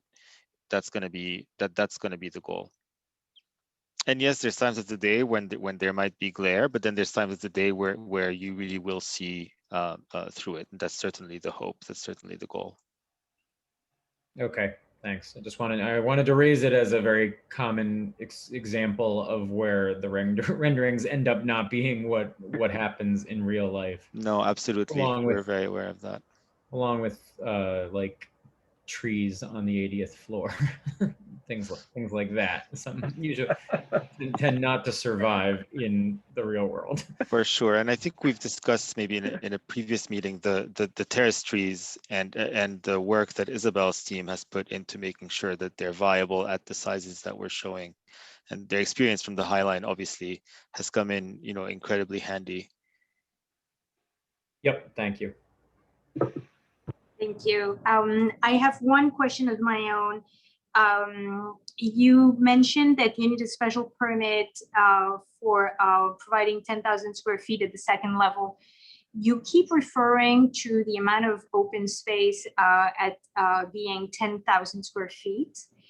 Does that mean that there's 10,000 square feet that are under the special permit and that the remainder, which I guess would be like 13,000, I think the total was 23,000, would be under a separate jurisdiction? So there's a total of about 24,000, if I recall, and David can divvy up how those are treated in the text. Well, the action. The Chrysler Terrace facing the Chrysler Building is a mandated publicly accessible open space under the GEM regulations. And so that is 10,000 square feet, meets the standards of the zoning resolution. The other spaces are special permit spaces and are subject to a different system of regulation. I don't know if that helps answer that question. Yeah, can you elaborate on this other set of regulations? Well, the other spaces that are the Graybar Terrace and the terrace, the Grand Central Terrace, are not governed by the regulations that govern the Chrysler Terrace. Chrysler Terrace is a mandated space under the GEM regulations, and what we're proposing there is to reflect the requirements for that space in the restrictive declaration. And on the other spaces, they are essentially special permit spaces for public, concourse improvements. So that it's just a different regime, but they will operate as a unit. The regulatory enforcement with respect to all of them will be the same. It's just that they have a different source. One is a set of special permit improvements, and the other is the mandated improvement on the Chrysler side. Right, Okay, but that restricted deck will govern everything. Yeah, the restricted deck and the controls on hours and other aspects will control. You got it, David. Okay. We're good. Okay, so basically 10,000 is what is mandated. You have to do it no matter what because of the envelope of the building. And then the 14 remaining, this is what counts for your bonus. And this is what generates the 1.27 FAR bonus. Correct. Component of it. Right. Component. There's two of the components among other things. Okay, got it. Okay, and then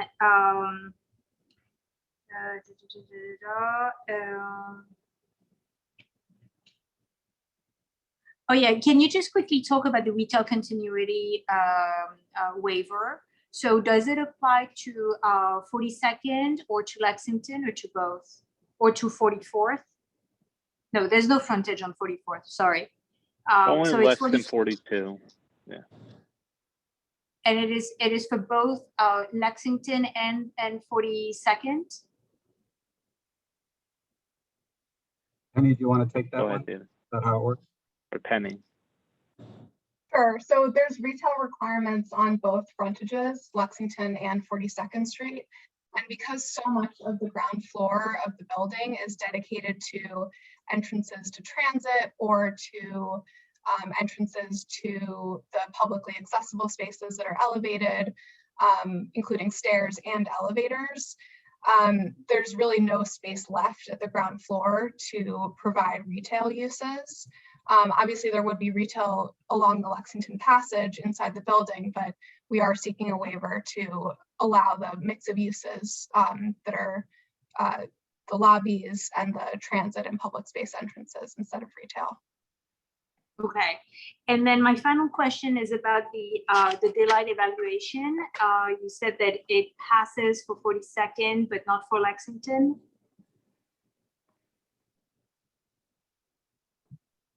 That's right. So overall, the site passes, but on the Lexington side, there's a waiver being sought. And what is your score on Lex? Rami, do you know offhand? Yeah, sorry, I'm pulling it out right now. So the score on Lex is 42.5. Instead of 65. Mm-hmm. Which was already a much reduced score as it compares to the original Midtown special districts. That's right. But Okay. then And did you have to do then the overall is, yeah, go ahead. Did you have to do the daylight evaluation for the viaduct? No. So the daylight evaluation is taken along Lexington, along 42nd, and along Vanderbilt. That's the extent. Okay. And what is your score on Vanderbilt? 105. Okay. Okay. Interesting. Okay. All right. And on just for so that we have the data on 42nd. 66. Okay. Okay. All right. Thank you. No further questions on my end. Any more questions from members of the committee? Okay, so I see none.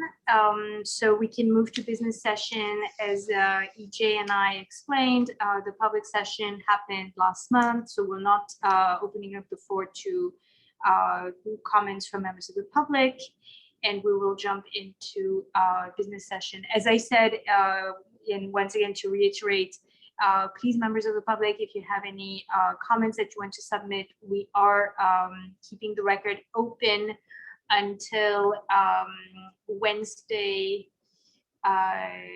June. No, I'm sorry. It's basically the Wednesday before the full board meeting. and that would be Wednesday, July the 7th.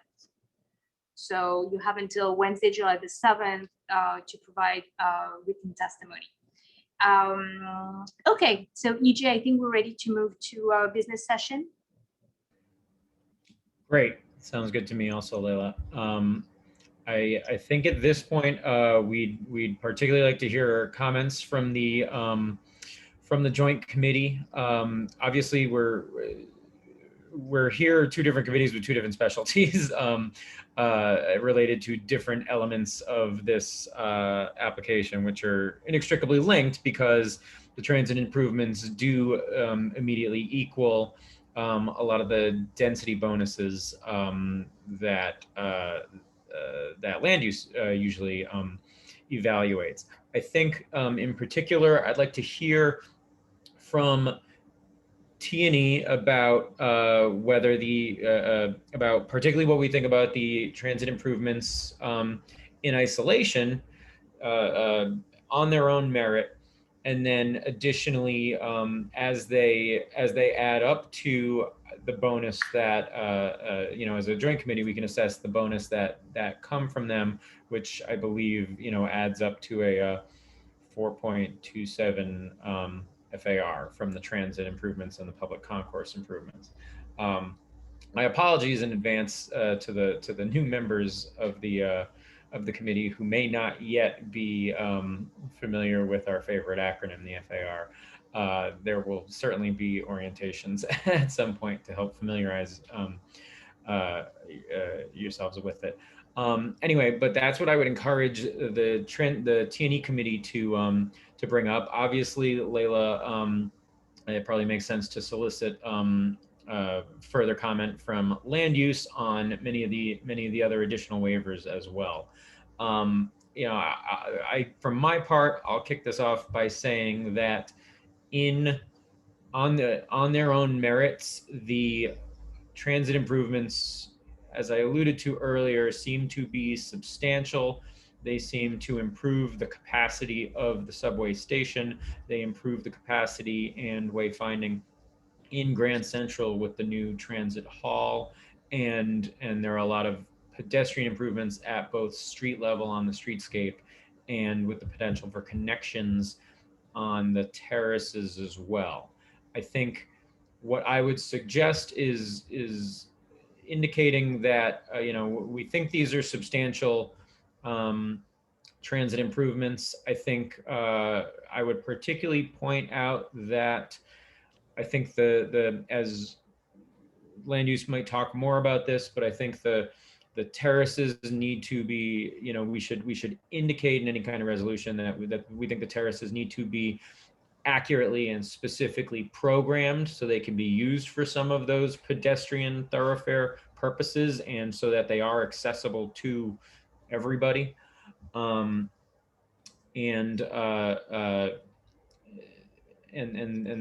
that the and a number of the comments that we made earlier about the fact that some of these uses need to be accurately planned for and programmed and executed.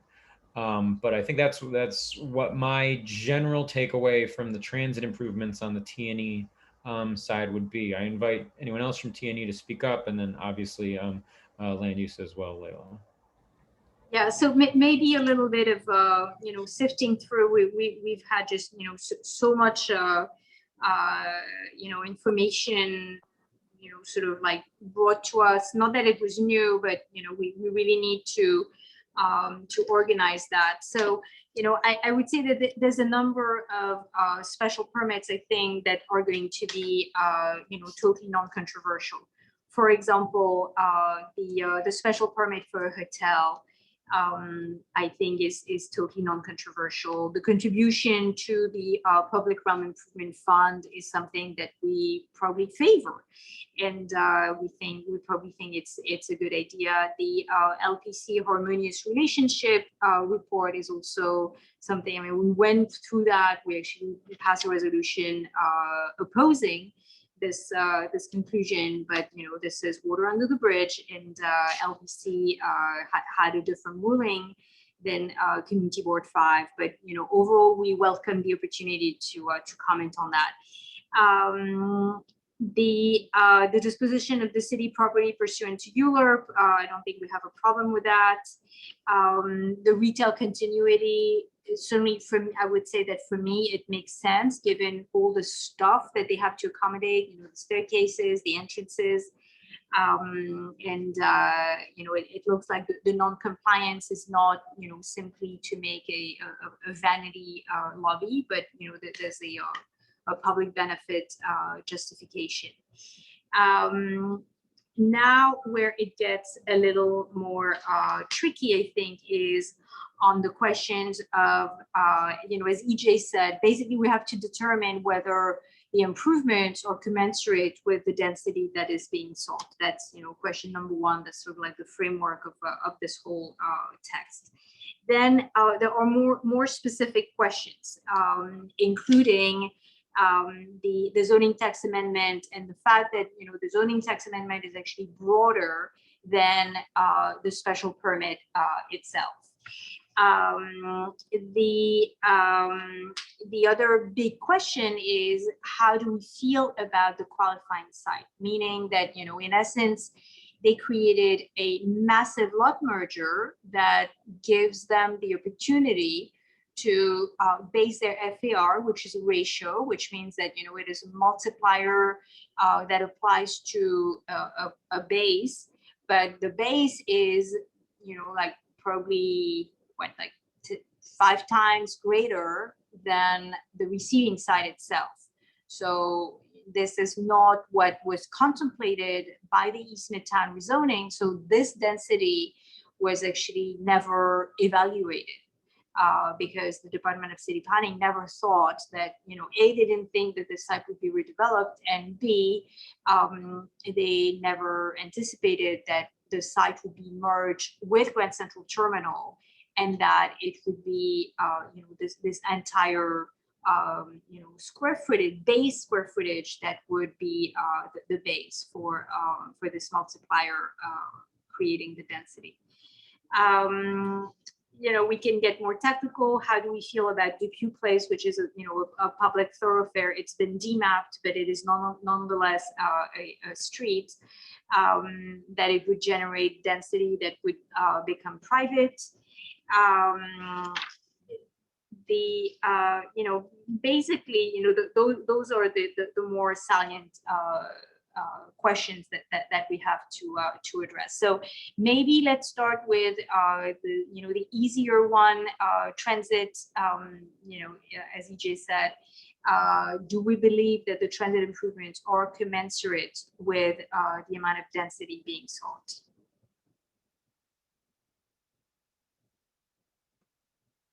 Okay, Dave Achilles, you have your hand up. Go ahead. Sorry to do this. Let's talk about the architectural elephant in the room. If they get all the bonus they're looking for, this massive structure that will go up 70 feet west of the Chrysler Building, a building considered one of the most crowning achievements of Art Deco architecture, this building will go up 70 feet west on Lexington Avenue of the Chrysler Building. If they get the bonus footage they want, you will never again, if you're west of Park Avenue, see the sunset on the Chrysler Building. To me, this is insane. That's my 2 cents. Thank you, Dave. Other comments? Let's try to start with the transit improvements. Ryan. Thank you to the applicants for multiple rounds of providing us information on this complex application. I do believe that the transportation improvements here are substantial and recognize that they have put a great deal of thought into what could go here. And I feel like they are also sufficiently substantial and commensurate to warrant the request they're making. Thank you. Tristan. Thanks. I agree with Ryan. I think it's commensurate. I think this would be a great addition to the area, and I'm a big fan of all the transit improvements, so I'm definitely supportive. Thank you. Other comments?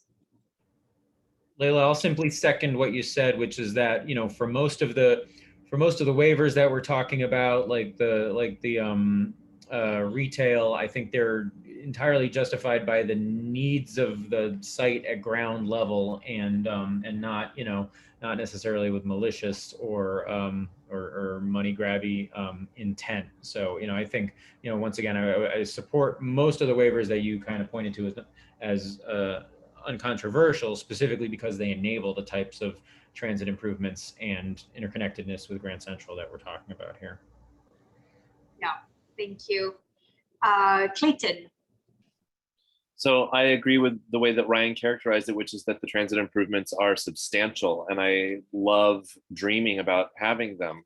I'm constantly flummoxed by this route, and yes. However, I'm not sure if I'm ready to use the word commensurate. I mean, 39 FAR is something that, I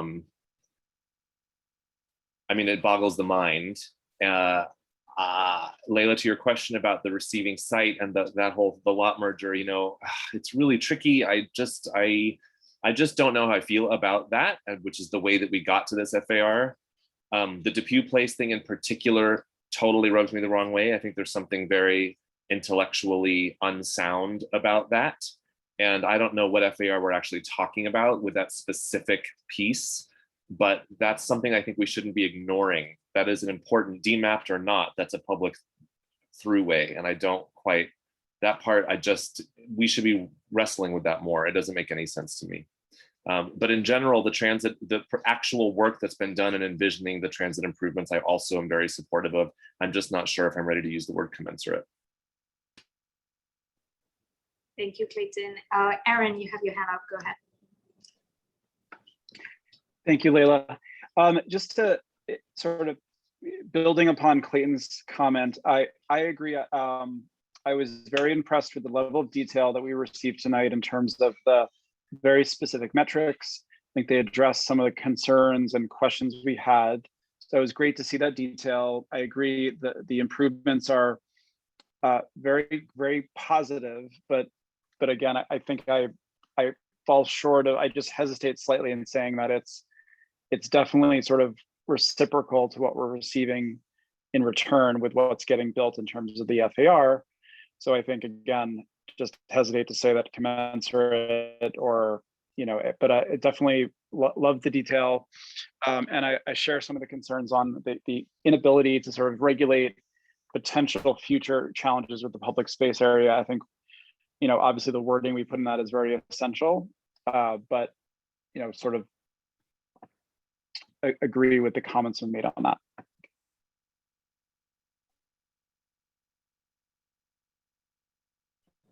Thank you, Aaron. Other comments?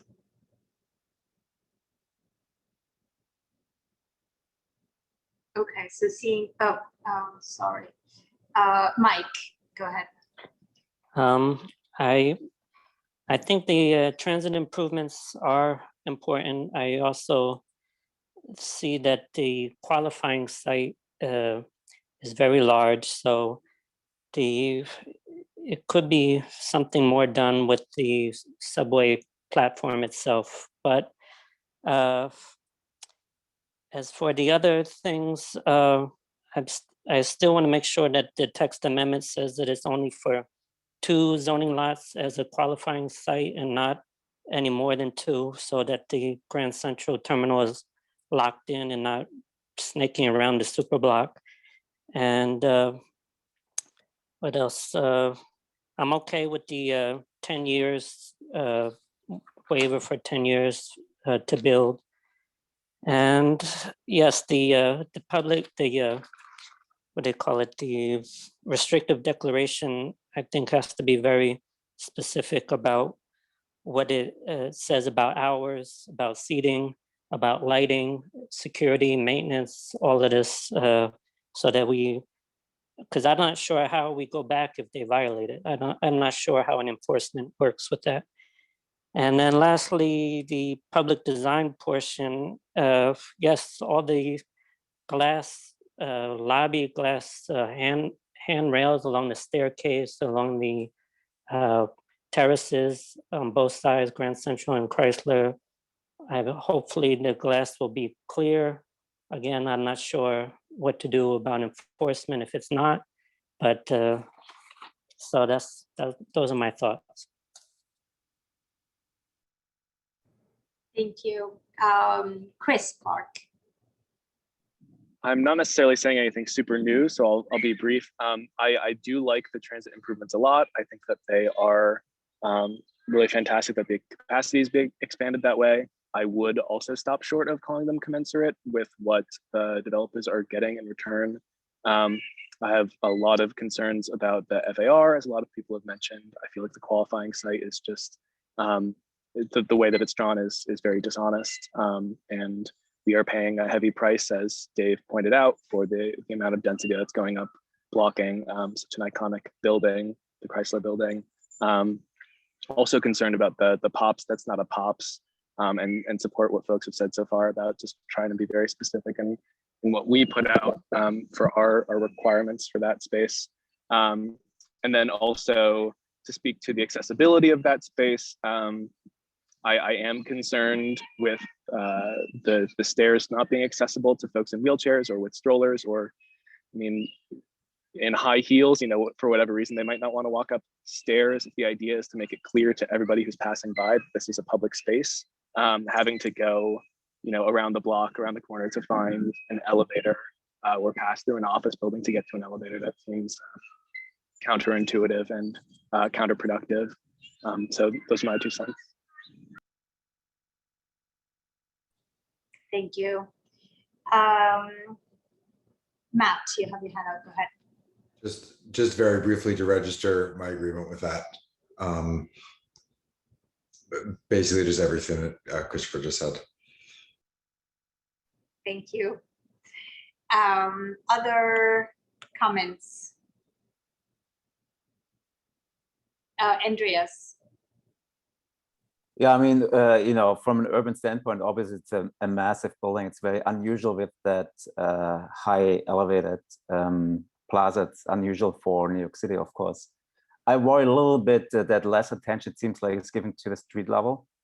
And since we assume that a lot of people hopefully will occupy the elevated park, which might be, closed at night or so, I think some level of activity on the street level would be good, especially on that corner around Grand Central, and especially since Vanderbilt is also lobby only on the first floor. So that's a little bit of concern, I think, on the street level. Yeah, that's a good point, actually. Thank you, Andreas.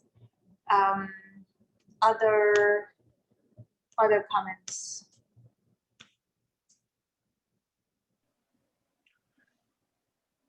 Okay, so seeing now, I'm going to tell you what my comments are. So overall, what I have underscored is being non-controversial. I don't have an issue with pretty much everything that my colleagues have said. I concur. I think we're going to have to be super specific about the programming and the rules and regulations for the open space. I find that I really struggle with the qualifying site. I find that it is really, really sneaky. I think it speaks to the great quality of developers in New York City. They're very sophisticated. They do a very, very good job of taking advantage of every single opportunity, and they are accountable to their constituents, which is their investors or their stakeholders, and they do a really, really good job. In terms of what it yields and the impact that it has on the public space, this one really gives me pause. The density is being to be just astounding. When you put it down to the size of the site, the FAR is going to be 39. It simply doesn't exist. Like Hudson Yards, largest, densest building is 33, and there's, it's really extremely dense. Now the question becomes, can this particular site take it? I am slightly reassured by the fact that the daylight evaluation score is actually a passing score for 42nd Street. It's 66, but it fails on Lexington, and it passes on Vanderbilt. So, I wish the building could be pushed back from Lexington Avenue and maybe be more differential to the Chrysler Building. I don't know at that point if the applicant is able to modify the massing, not necessarily reduce the density, but modify the massing so that it would have more light coming into Lexington and exposing a little bit, or like obstructing less of the Chrysler Building. I don't have an issue with the loading bays. I find that the public concourse improvements are significant, and I think it's worthy of 1.27. I agree with my colleagues that the transit upgrades are significant. I don't know that I would call them commensurate, just simply because of the size of the qualifying site. I really struggle with the zoning text amendment that is broader than the special permit. I think that they should match. I really see no reason for the zoning text amendment permitting a total of 6 FAR bonus when the text is meant only for this application, and this applicant only wants one, a total of 4.27. I find that the 5-foot sidewalk enlargement on Lexington is slim. I would like to see more. I really struggle with Depew Place generating any FAR. It's a public street, and public streets should not generate any bonus. I think that it can be incorporated into the development, but it should not generate any bonus. I don't have an issue with the street wall or the height and setback. And I think that's about it. So let's see if we have any further comments, and then we need to figure out how we put this together as a resolution. Let's see. Mike, you have your hand up. Mike, go ahead. I just want to say about Depew Place. I believe there is a gate already on a little bit behind the post office, Depew Place. So I don't think you can access it all the time. There's a security guard there with a gate. Yeah, my issue is not that it is being taken over. My issue is that it's a public street, and it should not become part of the zoning lot. It should not, generate additional bonus FAR. It should not be incorporated into the, what generates and triggers the density. Technically, at first I actually did have an issue, but once I understood the configuration of the Depew Place, I realized that there's not much that can be done with it. So I'm fine losing it altogether as a street, but I think that it as a public space, it should not generate FAR. The same way a park should not generate FAR. So that's my comment on that. Clayton, you have your hand up. Yeah, just moving towards a resolution here. I agree with everything you said. I don't have an issue either with a lot of the stuff that you brought up. I also don't even have an issue with the hotel use. If there's going to be one, here it is. But I do agree about Depew Place. I think I would move that the resolution say that there should not be FAR included in this project that is a bonus from Depew Place. I think that's something that is a pretty obvious position that Community Board 5 can take and should take. I also very much agree that we should specify that the zoning text should not allow for a bonus that is not being sought. I totally agree with that. I think that's really important. And then obviously all the text that we would need to do about the restricted declaration for the public space. So if you were to make a motion, what would it look like? I mean, look, I think there's a lot of support for this project on these committees. I'm hearing that. I'm taking a leap here, but I'm assuming that a deny unless these things would be what would be on order if I'm kind of taking the temperature myself right now. I'm having a little bit of a hard time stomaching it just because of the size of the building. But I just kind of think that that is where we are. Although I have to say there's one thing that we haven't discussed at all, which I suppose is because it's not within our purview, which is the historic appropriateness issue before LPC. I mean, we heard this with One Vanderbilt and it was kind of a laughable process at that time. But then once One Vanderbilt was built, how do we ever have the conversation again about what's historically appropriate next to Grand Central? Anything is. I mean, anything is. What's not? So this one, you know, for this one, we had the opportunity to comment. The Landmarks Committee passed a resolution against the appropriateness report. LPC ruled, you know, in a different way. I think that, you know, we need to move on, and you know, unfortunately, those are very subjective areas. You know, what constitutes appropriateness is really anybody's guess. I mean, we should really just stop having the conversation because it's ludicrous, really. But I recognize that's not in our purview right now, so I take that off the table. EJ, how do you want to wrap this into a resolution, and how should we proceed? First, I'll just say I think the appropriateness boat sailed with the Pan Am building. But no, so Leila, what do you say to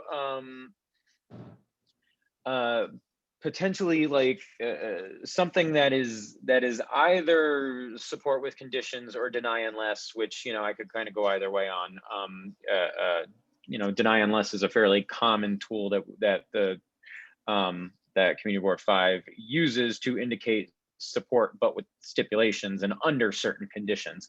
You know, otherwise saying that we support, you know, many different elements of this, including many of the waivers, including the hotel, including all the transit improvements, which, you know, folks can let me, yeah, I agree that the term commensurate might not be appropriate here, where we're talking about such massive density. This means density. But whereas we could perhaps refer to the transit improvements as significant and transformative, let's say, if people were to get behind that language, I'm comfortable calling them that. And perhaps, Leila, presenting our own calculation of what we feel is appropriate FAR in this situation, excluding the, you know, the Depew Place, you know, lot, you know, making sure that the text amendment does not provide, you know, an unnecessary 3 FAR, whereas 1.27 is all that's needed in this particular situation. And thus, you know, expressing our support for a building of a certain density, but perhaps not the 39, you know, FAR relative to the particular lot density. That could be one way for us to go about it, so with all the other stipulations. To be perfectly clear, Depew Place is more of a matter of principle. I think that, you know, what it is generating in terms of density is not significant. I think it's more a matter of principle, and, you know, it sets a really odd precedent that all of a sudden you can, you know, take over a public street, incorporate it into your development, and have it kick in and generate density. It's just, you know, it's bad practice. It's really bad practice, and you know, I think I don't know who permits those types of things, you know, but it's if the developer was permitted to do it, you know, they they took advantage of it.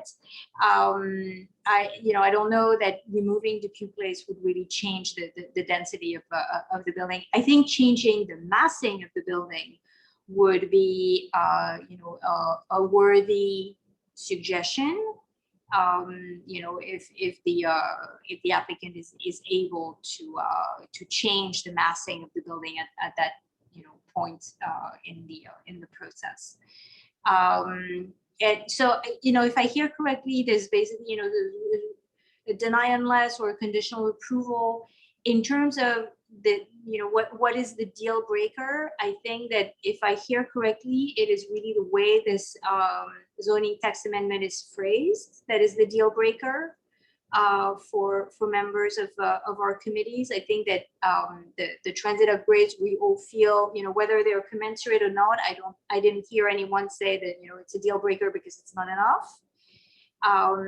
And then on the publicly accessible space, we want it to be really accessible, and we want it to be really open and not privatized. But we are going to put all these stipulations and advocate so that they make their way into the restrictive declaration. But I didn't hear any major discrepancy between what we want and what the applicant is willing to do. I just want to make sure that I'm summarizing it correctly. I concur with that from my perspective. Okay, I see that some members have their hand up. Ryan, you have your hand up. Go ahead. Just to say, recognizing the nuance and sophistication of the conversation we're having here, I will say I lean more towards a resolution of support with conditions rather than a deny unless structure, recognizing obviously where we're trying to call out the complexities here, but I think closer to the way that EJ was describing is where I would feel very comfortable moving on this. Okay. And I see that Clayton has his hand up. Thank you, Ryan. Clayton, go ahead. Just one quick thing that Leila, you brought up that no one followed up on, but the passing score on Lexington. Is it possible to modify massing if they were to reduce the FAR generated by Depew Place, as minuscule as it might be? Might that give them a passing score on Lexington? Because if that were to be the case, I would think that would be something that we would, why not put that in our resolution as well? Yeah, we can move out of turn and ask the question to the applicant. If I had to take a guess, I would say that no, it's not gonna, if you remove Depew, it's not going to provide a passing score on Lexington. What could provide a passing score on Lexington would be really, reworking the massing of the building so that, right now the building sits pretty much at the center of the receiving sites. It's, if you were to push it, a little bit to the north and to the west, so further away from the corner, then you would allow more light to penetrate onto Lexington. So, I think that this is something that we can indicate. The score is low on Lex. The score passes on 42nd. So it's a little bit of a delicate conclusion to reach. I mean, I think that if we're going to support with conditions, which is not necessarily where I am, but just saying if that is what we might do, then it provides us an opportunity to use language requesting that they take that seriously and investigate it at the very least. I mean, that's a pretty minimal ask, I think, and also just gets our point of view on the record. Yeah, I think in the end we can be as forceful with in our language and in what we're advocating, whether we phrase it as a deny unless or as a conditional approval. It's just that the city agencies are going to read it as more of a supportive move, while they will register the conditions. Than if we issue a denial with, unless some conditions are met. If I read the room correctly, I think that people are more inclined to go with a conditional approval because I think that the stuff that is really a deal breaker is not necessarily something on which we have consensus. I just want to make sure that there are no other hands up. So it looks like, EJ, if we read the room correctly, it's a conditional approval that would gather a unanimous vote. And I think a unanimous vote would be important on this one. The conditions would be, what we have stated, the queue place, the size of the qualifying site, the special permit, and the zoning tax amendment should be a mirror image, and there should not be a discrepancy between one and the other. It should really apply only to this project, and so the language should really basically say that it can apply only to those two sites. We would not use the term commensurate. We would say that the transit improvements are robust or substantial, but we're not using commensurate. We would ask that the massing be reworked to reach a passing score on the daylight evaluation on Lexington Avenue.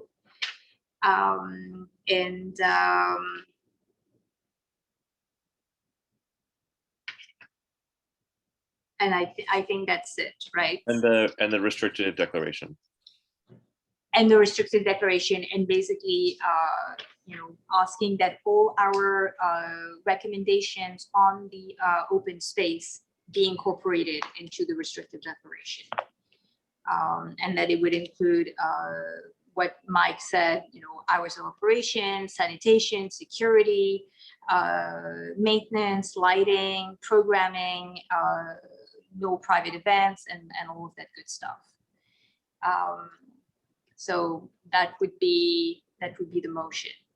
That EJ, matches my notes here of all the stipulations and suggestions and conditions that we have talked about, and I think they are meaningful, substantial concessions that we're asking for, particularly revisiting the massing. So with those substantial conditions included, I'm pretty comfortable framing this as a approval with significant conditions. Okay. Are there any questions or comments to the motion? Leila, one final thing. If we can add language asking that the applicant come back to Community Board 5, granted it would be on an informal basis, or at least an unrequired basis, about some of these elements of the public space in the future. Yes, and I think that if the past year and a half is any indication, I think the applicant will be agreeable to that. Excellent. Any other questions or comments from members of the committees before we take this to a vote? Okay, seeing none, I think that Matt, you have the. I think we have a question from Chris. Oh, sorry, Chris. Just a comment that I would be comfortable with this as a deny unless instead of a conditional approval, just to put that out there on the off chance someone else feels the same way and wants to start a wave of that sentiment, but that's all. Okay. Wait, I'm fine either way personally. I think that the comments that were expressed by some of our colleagues, especially on the transportation side, seemed to lean more towards a conditional approval rather than. I would say deny unless. I would say approve with conditional. Okay. All right. So it looks like it could go either way. Okay, so you know what? I'm going to make a motion. And the motion is to approve with strict conditions and stipulations. And we're going to need a second on this one. Second. All right. So we have a motion, and I think we're ready to take this to a vote. August, can I read them through here? Layla? Yeah, Matt, you have the list, right? Yep, I have it in front of me. Okay, go ahead. Layla? Oh, sorry. Yes. Aculus? David? Oh, no. Is Nick, Nick's here, yeah. Nick? Yes. Benzing? Yes. Julie? Yes. Ford? Yes. Nancy's not here, I don't think, right? He's absent. Really? Yes. Haas? Yes. Me, I'm yes. EJ? Yes. Kinsella? I think Renee's out. Clayton? Yes. Rachel? Yes. Ryan? Yes. And then so that's the land use group. I can keep going for the rest of the group. Matthew? I can go ahead and do T&E if that's easier. Yes. Matthew, you can change my vote to yes. Okay. Thank you. Okay, so starting with T&E, starting with Chris Clark. Yes. Sarah. Yes. Jordan. Is absent today. Nancy is also absent. George. No. Matt Hartman. Yes. Joel. He also absent. Also absent. Janet. Yes. Noah. Yes. BJ.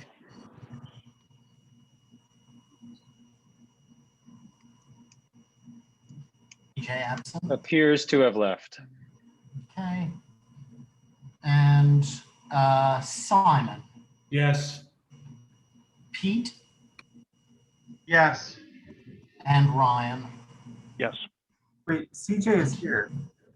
EJ. You said CJ, right? No, we were talking about BJ. BJ. Oh, sorry. Sam, I also think you missed Zach. Zach Bayer's a yes. Oh, thanks. Sorry. Zach. Oh, it's no problem. And sorry, EJ. Yes. And I'm a yes. Okay, that passes.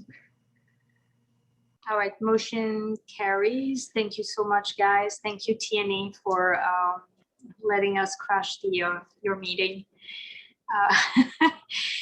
Thank you to the applicants for their presentation, and the joint meeting is adjourned, and the T&E can carry on.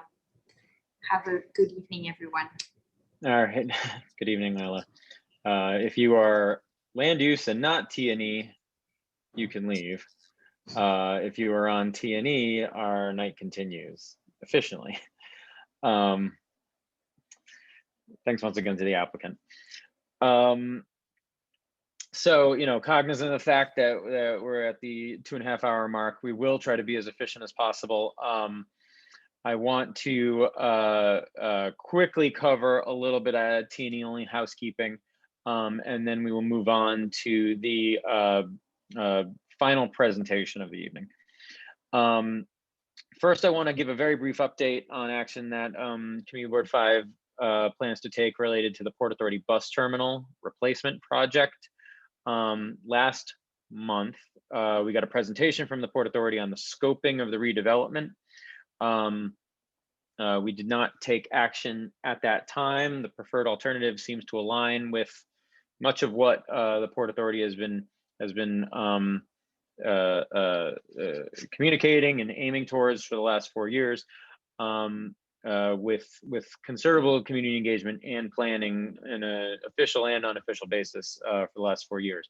Because the scoping timeline says that we have the opportunity to testify and enter testimony into the record by July 19th.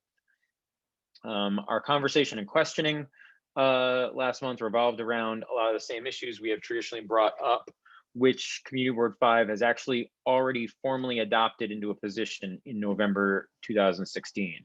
Most specifically, specific principles that any replacement needs to be able to completely take intercity buses off the streets of Community Board 5's district, and that it should also be able to take tour buses off the streets as well. These are very longstanding principles that, again, we've said a new terminal needs to accomplish. They're as valid now as they were.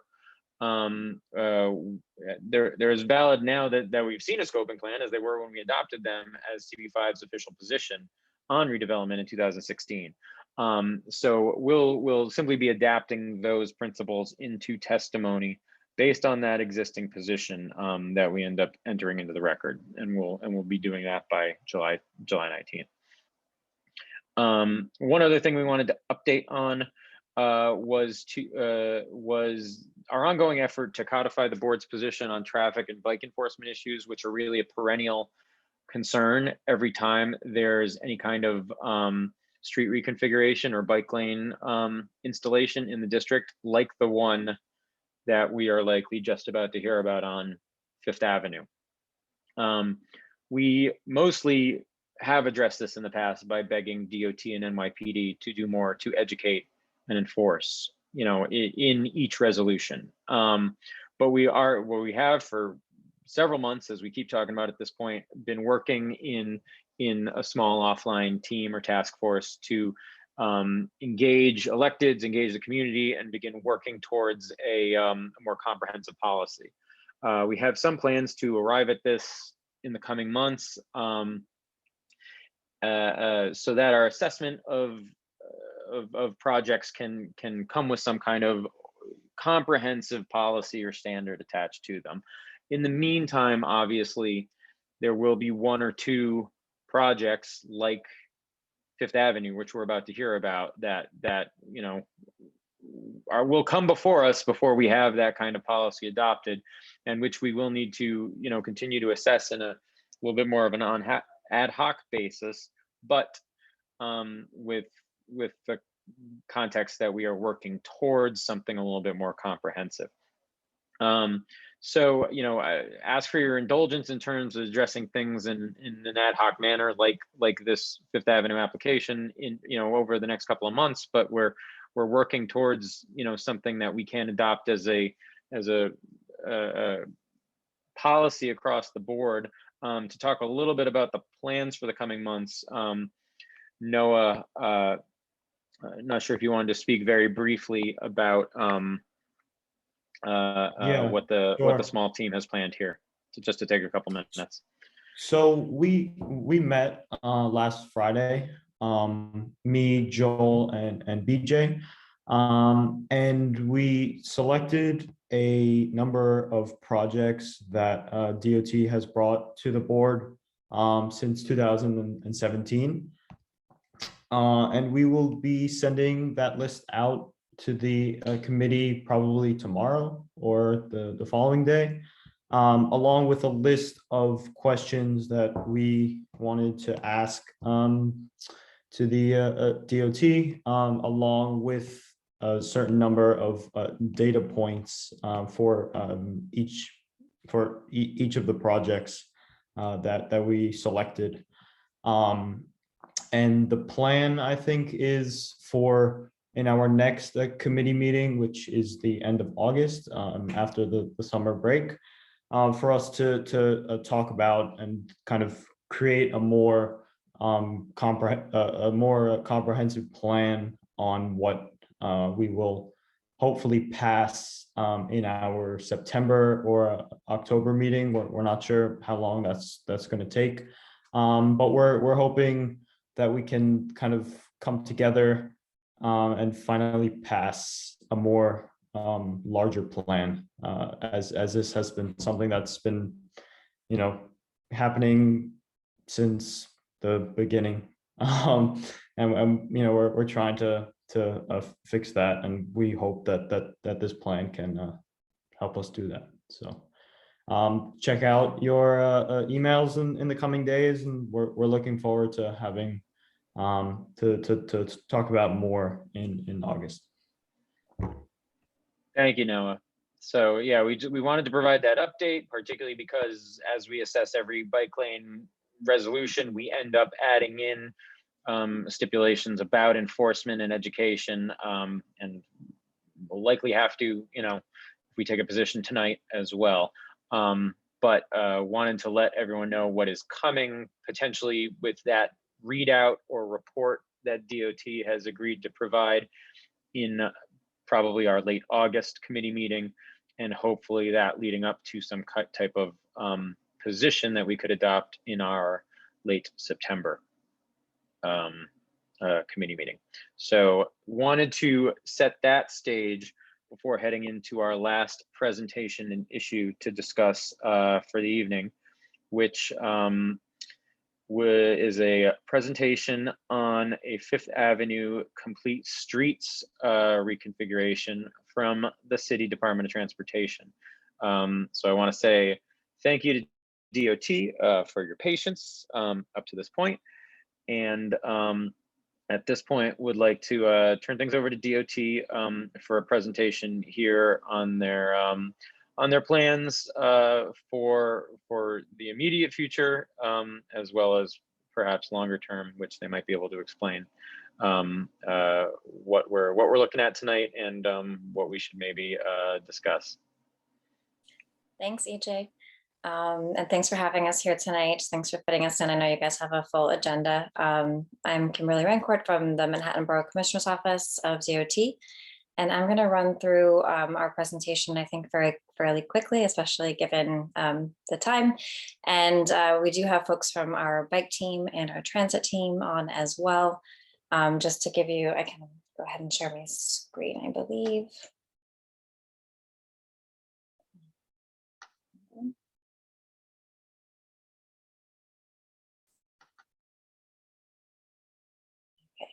So this is going to be generally an update. We don't really have any very new proposals that we're going to be presenting tonight, but we wanted to come and let you guys know about what our plans are moving forward for the busway and for the complete street along Fifth Avenue. And so, let's see.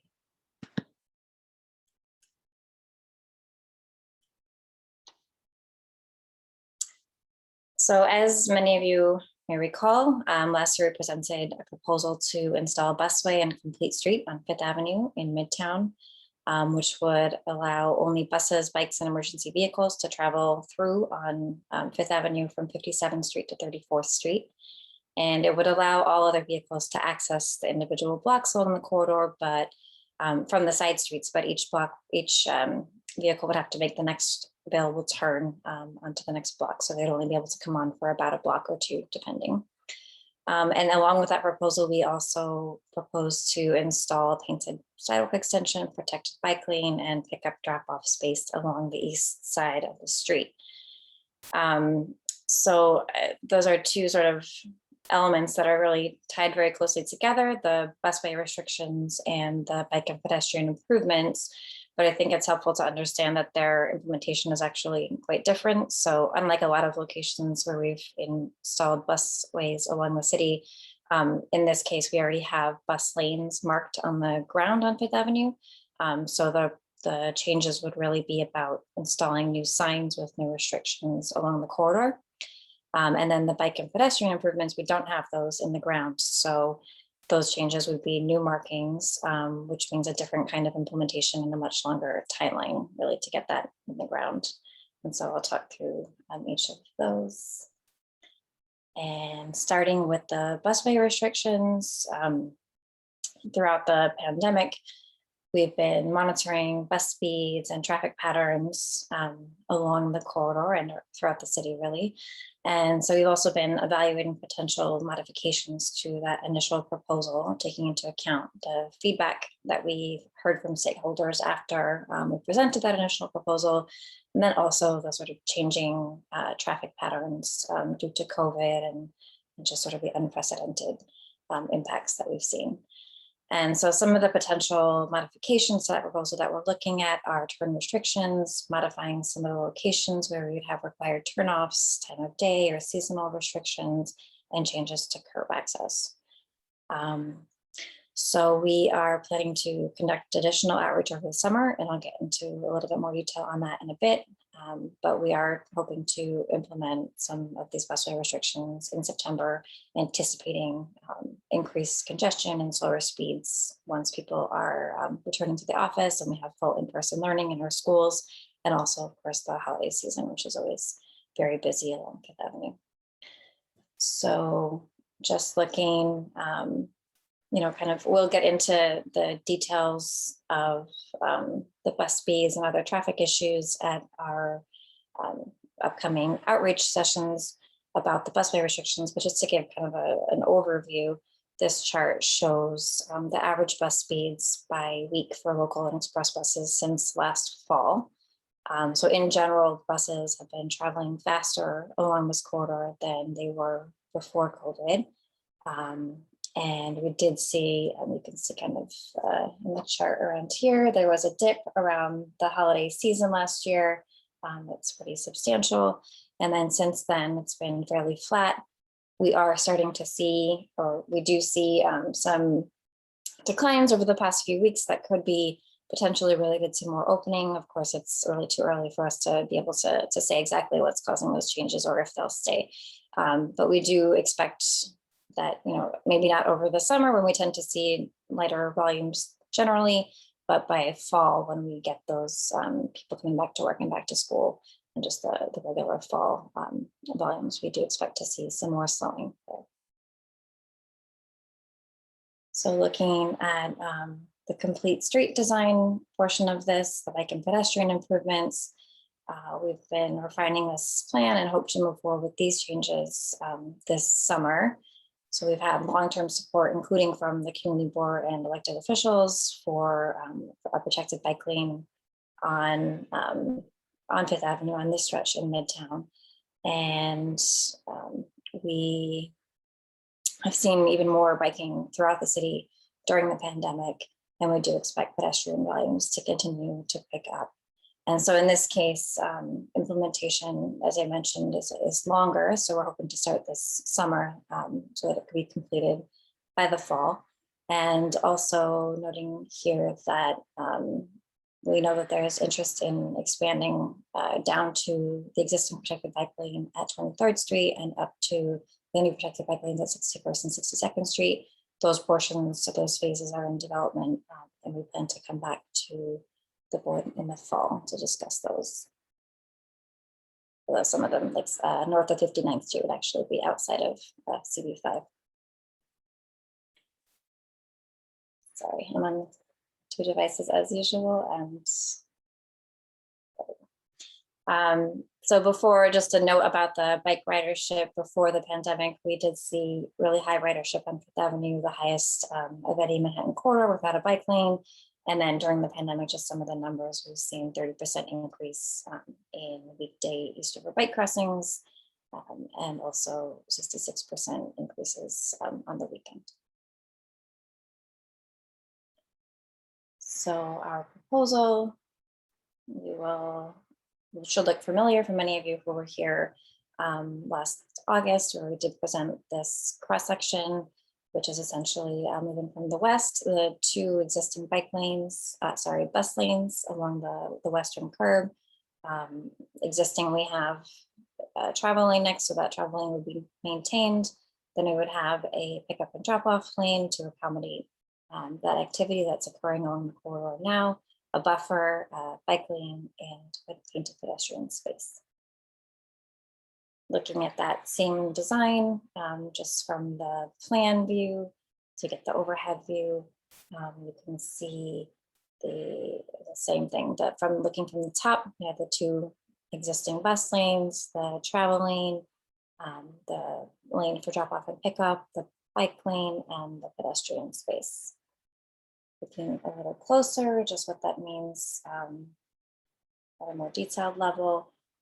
The pedestrian space you can see in the tan here is a sidewalk extension along the corridor, along Fifth Avenue, but then also wrapping around onto the side streets. So we get more space for crowds returning and for continued social distancing, and some shorter crossings both across Fifth Avenue and across the side streets, along with slower turns and better visibility for pedestrians. We will potentially be able to separate that pedestrian space from bikes, depending on maintenance partner. Looking at the bike improvements, the same visual here, but this is the bike lane, separated from the moving lane by parked or loading vehicles and other vertical elements at key locations, and then the left turn locations, which provide additional capacity at the intersections to make sure that we're maintaining flow along the corridor. And then finally, the curb access improvements, where we provide that space, formalizing what's happening along the corridor already, and allowing an area for people to be pulling out of the moving lane to not block traffic, but also not be in the bike lane. So keeping those two areas clear for traffic flow for both vehicles and cyclists. So looking at our next steps, our plan, I kind of have this divided out into the bike and pedestrian improvements and the busway restrictions, because as I mentioned, the bike and pedestrian improvements are primarily the new markings that need to go on the roadway. It's a longer process, and then the busway restrictions are primarily signs. So we are here tonight in June presenting the proposal for the bike and pedestrian improvements to CB5. We also shared it with our community advisory board last week. Our plan in the next month is to finalize, to meet with individual stakeholders and finalize our design and mobilize for implementation. We hope to begin implementation in August, complete implementation in September. And then looking at the busway restrictions, we're still working on evaluating some of the changes to the initial proposal, as I mentioned. And so over the next month, we want to continue to develop that proposal and present a draft, a revised proposal to the community advisory board, probably at the end of July. Incorporate feedback that we hear there, and then other conversations with stakeholders, finalize a proposal. We would hope to present that final proposal to both the community advisory board and community board 5 in August, in late August, and then plan to move forward with implementation in September. And then from this fall until the following fall, we would be, of course, monitoring traffic, bus speeds, access issues, and all other concerns along the corridor. We'd also be continuing to engage the community through the advisory board and through the CB, and also would be coming back to you with presentations on the connections to the north and south, or to other stakeholders as appropriate, and I'm planning to implement those in the coming year as well. So that's what I have for tonight. Happy to take questions. Okay, thank you, Kimberly. For everyone's awareness, Chris Clark on TNE also attended the CAB last week. Chris, not sure if you had any other framing that you wanted to present to the committee about what you heard at the CAB, particularly from other members of the community, before we dive into questions here. Sure, thanks, EJ. And I apologize, but my connection's been a little choppy during this presentation, so I'm not repeating anything. There was concern on the borough residents. Unfortunately, Chris, your connection is still choppy and we can't make out much of what you're saying. Oh, this meeting started to pass it. Yeah, unfortunately, not hearing almost any of that.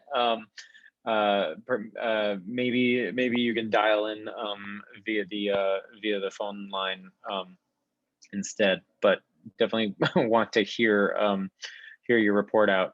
In the meantime, however, maybe we should kind of move on to questions from members of the committee. After this, there will be an opportunity for members of the public who are in attendance to speak as well and comment.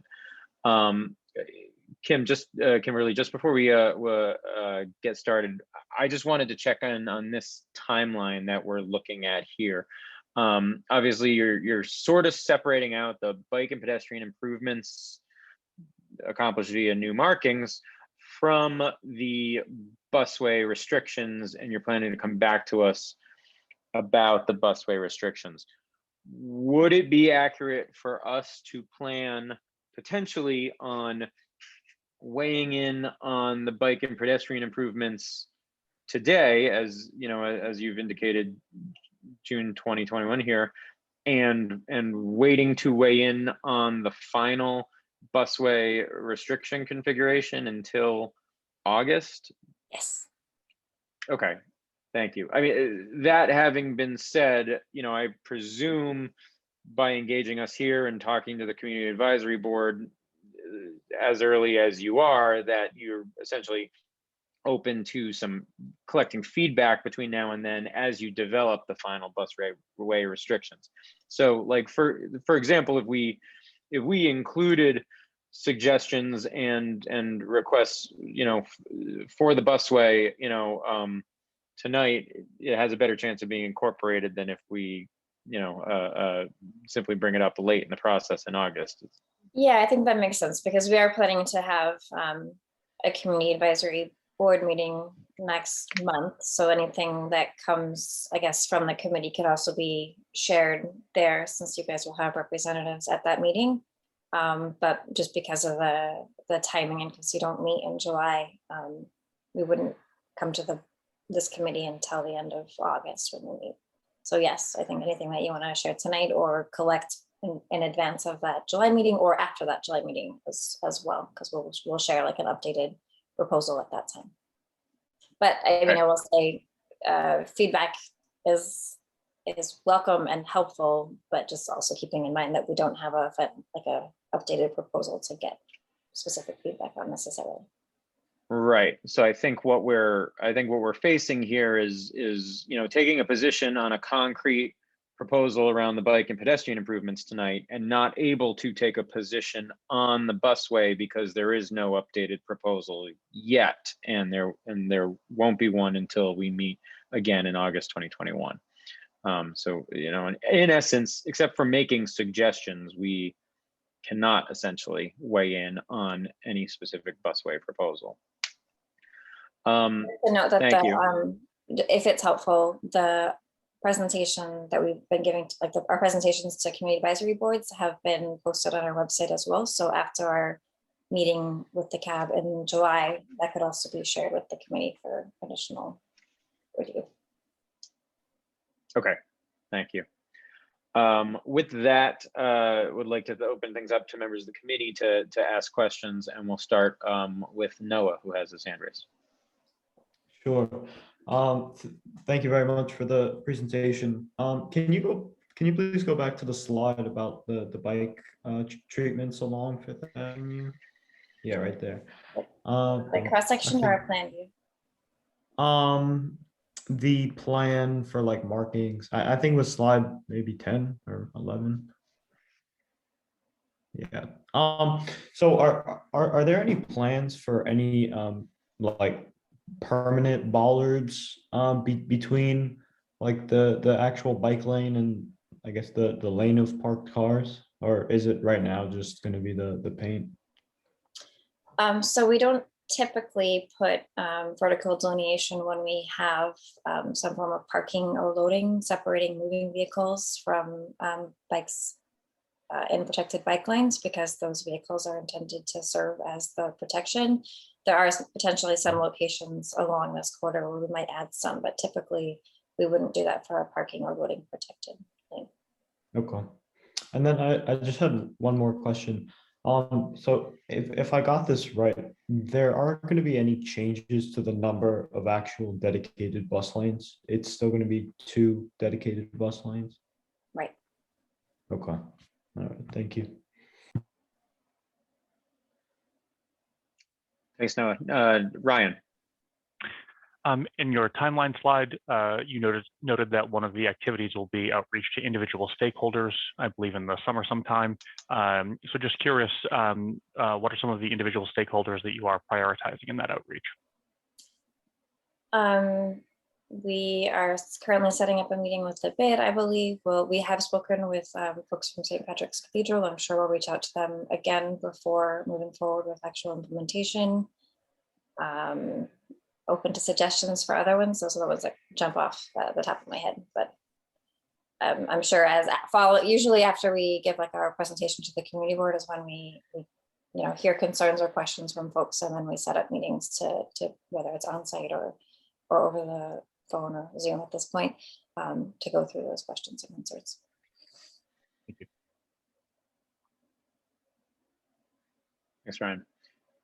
Kimberly, one thing that occurs to me looking at the configuration is, and I wonder if the answer has changed at all since last August when we saw an early iteration of this. Obviously, we'll be going from 3 traffic lanes down to 1 traffic lane and 1 pickup drop-off lane, which, I assume that obviously there'll be a phased period there when there are no busway restrictions, and wondering what your projections are for what that does to the amount of traffic currently using 3 traffic lanes that will be condensed down into 1 traffic lane. Do you have data indicating, whether or not that will be apocalyptic or whether or not traffic levels are that low already? Obviously, anything can happen in the future, such as if you implement busway rules or if congestion pricing gets implemented. There are lots of things that could happen to reduce traffic levels at that point, but I'm curious what you're projecting for the interim. Yeah, so we have Kyle Gephardt here from our transit development team and Ted Wright from our bike team. I'll let them speak to some of the details, but we do think that the drop-off pickup lane, that's sort of formalizing an activity that's already happening, so that eastern lane is often functioning that way in this case already, sorry. And that our left turn treatments will also help to provide some more capacity at the intersections to address that, but I'll let Kyle and or Ted jump in with any additional comments or thoughts on the traffic. Yeah, I think that's like a lot of what we're looking at right now is, it's marked as 3 lanes, but we don't kind of get 3 full lanes of capacity out of it. But this is kind of, under the model of what we've been doing a lot of busway projects, at least, and this one too, where, we're kind of going to be doing a lot of monitoring, both of the bus speeds and the traffic as we're kind of doing it in real time.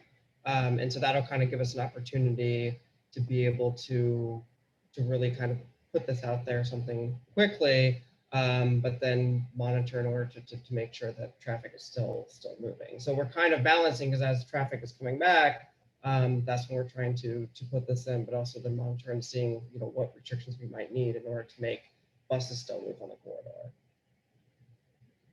As opposed to other projects where we really want to rely a lot on data, this one's a little bit difficult. So we are kind of looking at other projects where we've done similar things. Reality is it's no standing along that, eastern curb. So adding in the left turns plus creating some, adding a little bit of loading space there, we believe that it's not the same as just going from 3 to 1, that's one of the pluses here. And as we're working with data as it comes in and we see more traffic up, that's going to be something we're going to have to work through. And that's a little bit of the logic behind how we're approaching this project right now and how we're kind of going to look at how it works. We know that space is needed. Like, let me just tell you from a bike side, that space is absolutely needed. This is the highest corridor. This is the highest number of bikes on any corridor that doesn't have a bike lane right now. So, yeah, I guess that's all I can say. And just to add a little bit on timing, as I mentioned, it will take us a while to get the bike lane and pedestrian space in place. So they may not be as staggered as it might seem. And that also, we always do see during implementation, unfortunately, it does kind of disturb traffic patterns a little bit anyhow. So we'll see how that shakes out, but we do expect to get them kind of working together smoothly. Okay, thanks. Okay. Any other questions? What's that, Luke? Chris Clark is in the attendees as a phone number. Do you mind if I unmute him? Oh, yes, please do. Okay, Chris, you should be able to press *6 to unmute. Oh, did it work? Yes. Am I unmuted? Okay, wonderful. I just wanted to, I don't even necessarily need to speak right now, but there were a couple of questions that I had that might have already been addressed, and I'm sorry again for the technical issues on my end. But that's okay. We're in questions right now, so if you have questions for DOT, I would feel free to raise them now. Perfect, thank you, AJ. So on the bike lane subject, it sounds like we were just talking about implementation for the bike lane. Is there a concrete timeline for the southern section, so connecting it with the 20s, the blocks south, to alleviate the gap in protected bike coverage? Is there a concrete timeline for when we can expect that to be completed? So our plan at this point is to come in the fall, probably a bit later in the fall, since it sounds like we already have a bunch of agenda items for you in August, the September meeting. But to come with that design at some point this fall. Of course, we wouldn't be able to implement until the spring of next year. But I know that came up last week, and we have talked through that with the borough president's office, and of course, we want to move that forward. We are constrained a bit by resources this year, as we're still catching up on some of our projects that we weren't able to implement this year. Last year, tried to get them in the ground this year, and also just a number of other big priority projects in the borough and beyond. I'll add that this is quite a bit of work that we're going to have to do. So I definitely, like, as far as implementation, that's actually, we are working on it, and I don't want to guarantee it, but I'm pretty sure that would come next year. It would be right down this section's pretty difficult. So, let's get this one done, and then let's focus on the next. Right, I understand that. It's certainly not a deal breaker. Just far short of ideal.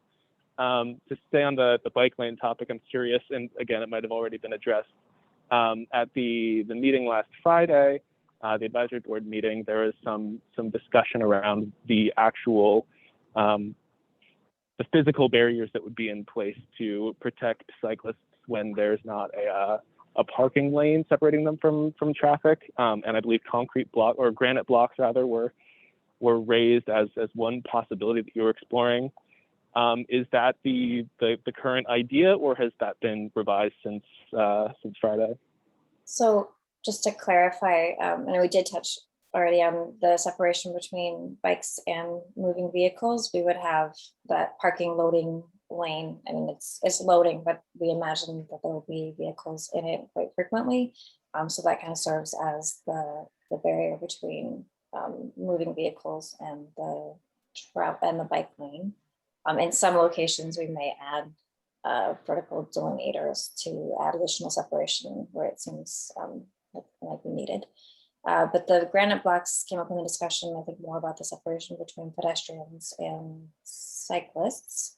And for that, while we do have some space to work with in this location, we are still somewhat constrained by maintenance. So exactly what might be put down at some point between bikes and pedestrians is really dependent on that. And at this point, we're not proposing a vertical delineation between those, but we can still have ongoing conversations about that to see what may be possible.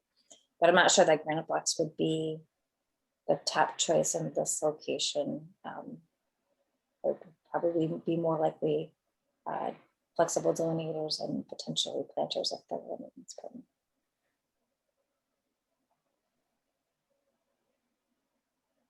Thank you. And then one last question that's almost certainly already been addressed. I heard a snippet of it earlier, but I remember on Friday the discussion for the implementation was that it would probably take 1 to 2 months, and the statement was that it would be finished by September. With the flexibility inherent in saying that it's 1 to 2 months, is there a possibility that it would extend into October, or is the flexibility built into the start date of the implementation? So and I'll let Ted speak in detail, but the goal is to start in August, and the goal would be to finish it at some point in September. But yes, it could extend into October. These projects it's a lot of markings. It's weather dependent. If we get a lot of rain, we can't put in those markings, and it can be really challenging for these long stretches. But Ted, feel free to elaborate on that.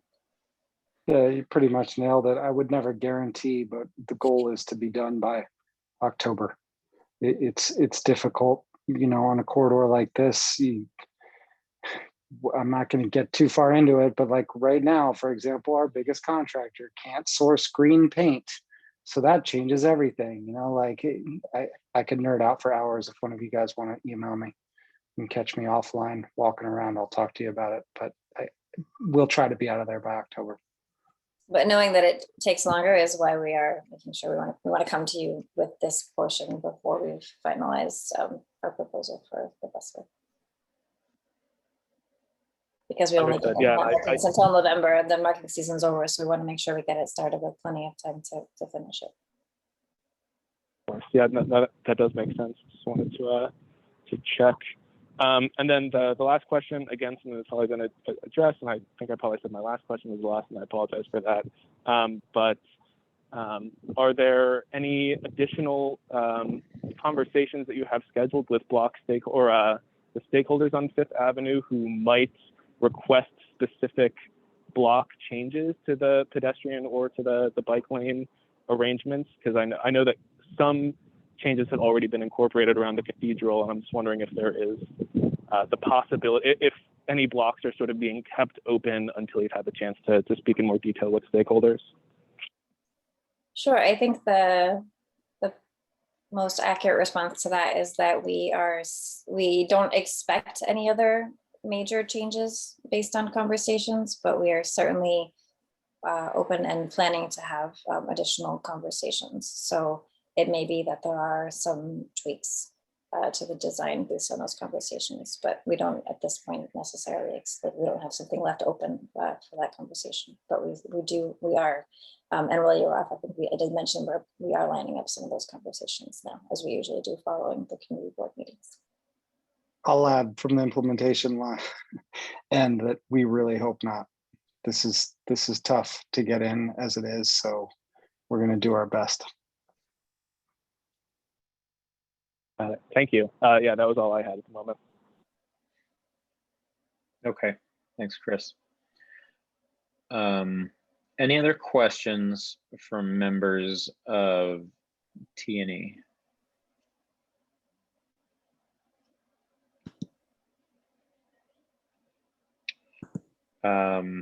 Not seeing any other questions from the committee at this time. We'll throw things open to members of the public. If you're an attendee in the public, you can use the raise hand feature to indicate that you'd like to speak. I did see a request to start with from Jerome Barth. Jerome, if you'd, we will allow you to talk. If you'd like to unmute yourself, you can go ahead and speak. Thank you so much. I should be unmuted. Can you hear me? Yes, we can hear you. Great. And I apologize, I'm on a phone, so I'm not sure what you're seeing, but hopefully I'm coming across clear. Thank you, Community Board 5, for allowing me to speak. There's much to say here, and this is a process that brings us back to last summer with our friends at the DOT. So I just want to concentrate on a few points, and also it's late, so I'm going to try to go quickly. But Fifth Avenue is a major economic asset for the city. Any decisions which impact pedestrians, bikers, vehicular traffic should be carefully considered and made in collaboration with the local community. All members of local businesses employing thousands of New Yorkers across retail stores, hotels, restaurants, without even speaking about the office tenants, which right now are maybe at 20% capacity at most, have a number of concerns about the relative lack of public process here. We've not heard anything about this project in 8 or 9 months, and then all of a sudden last week there's a call to a meeting where there's no meaningful engagement, there's no ability to edit the proposal, and now today we're in front of Community Board. So this proposal has significant potential to impact the economic recovery of an important corridor to New York, and I believe that the Community Board should consider it carefully and not rush something through which does not enjoy either widespread local support or input. So all the concerns that were brought up last summer remain. We don't know what are going to be the restrictions about turns. We don't know how the project really is going to go, and how it is not well thought out from that point of view. I also want to speak about the economic recovery. It's been wonderful to see that there's more normalcy in the city, but the reality is that the impact of the pandemic is still very much here. You might have seen the piece in the New York Times today about New York facing lasting economic toll even as the pandemic passes, and how we've suffered deeper job losses than any other American big city, about 500,000 jobs not recovered, and many of those are there's no clear path to them coming back. The businesses on Fifth really believe that this project is going to be detrimental to their ability to come back. And so making a snap decision that could impact customer access could also impact our ability to bring back the jobs that the city needs, particularly in the hospitality and retail industries, many of which are held by Black, Indigenous, and people of color. And you know that it might be wonderful to speed up potentially travel speeds on Fifth Avenue, but if the jobs are not there in the first place, what's the point? We believe that the priority should be to let the pandemic pass, to let the avenue recover, and then to engage into a meaningful plan for improvements. If the city and the DOT asked us, what do we need at this moment to help the recovery? What we would say would be, first, to enforce the existing rules on the avenue, maybe mount more cameras on the buses as has been existing on other corridors and very effective. And also to fix the decaying infrastructure on Fifth, not to install a new one. The reason you were saying that the buses are faster than they were before, we're also observing that. The reason you might have seen a dip in bus speeds lately is because the steam pipe on Fifth Avenue has been acting up again and creates massive blockage points on the street, obliging the buses to travel further east than they would otherwise, and all sorts of issues. Our businesses would not ask for a large-scale project that will create unneeded disruptions at a moment where they're just setting themselves straight again. They would also argue for a larger vision that better serves their need and better serves stakeholders on Fifth Avenue. This is why we've been working on such a vision since last summer, something the DOT is aware of, something we want to collaborate on with the Department of Transportation, Community Board 5, our local elected officials, and which will address the needs of the neighborhood in a comprehensive way for all: New Yorkers, commuters, bikers, office workers, shoppers, users of the bus, and visitors from out of town. Fifth Avenue needs a larger vision supported by local stakeholders. The city has delegated much of the management of this very important street to the Department of Transportation, but it deserves a much more comprehensive treatment as we work towards a recovery for all. Thank you. Thanks, Jerome.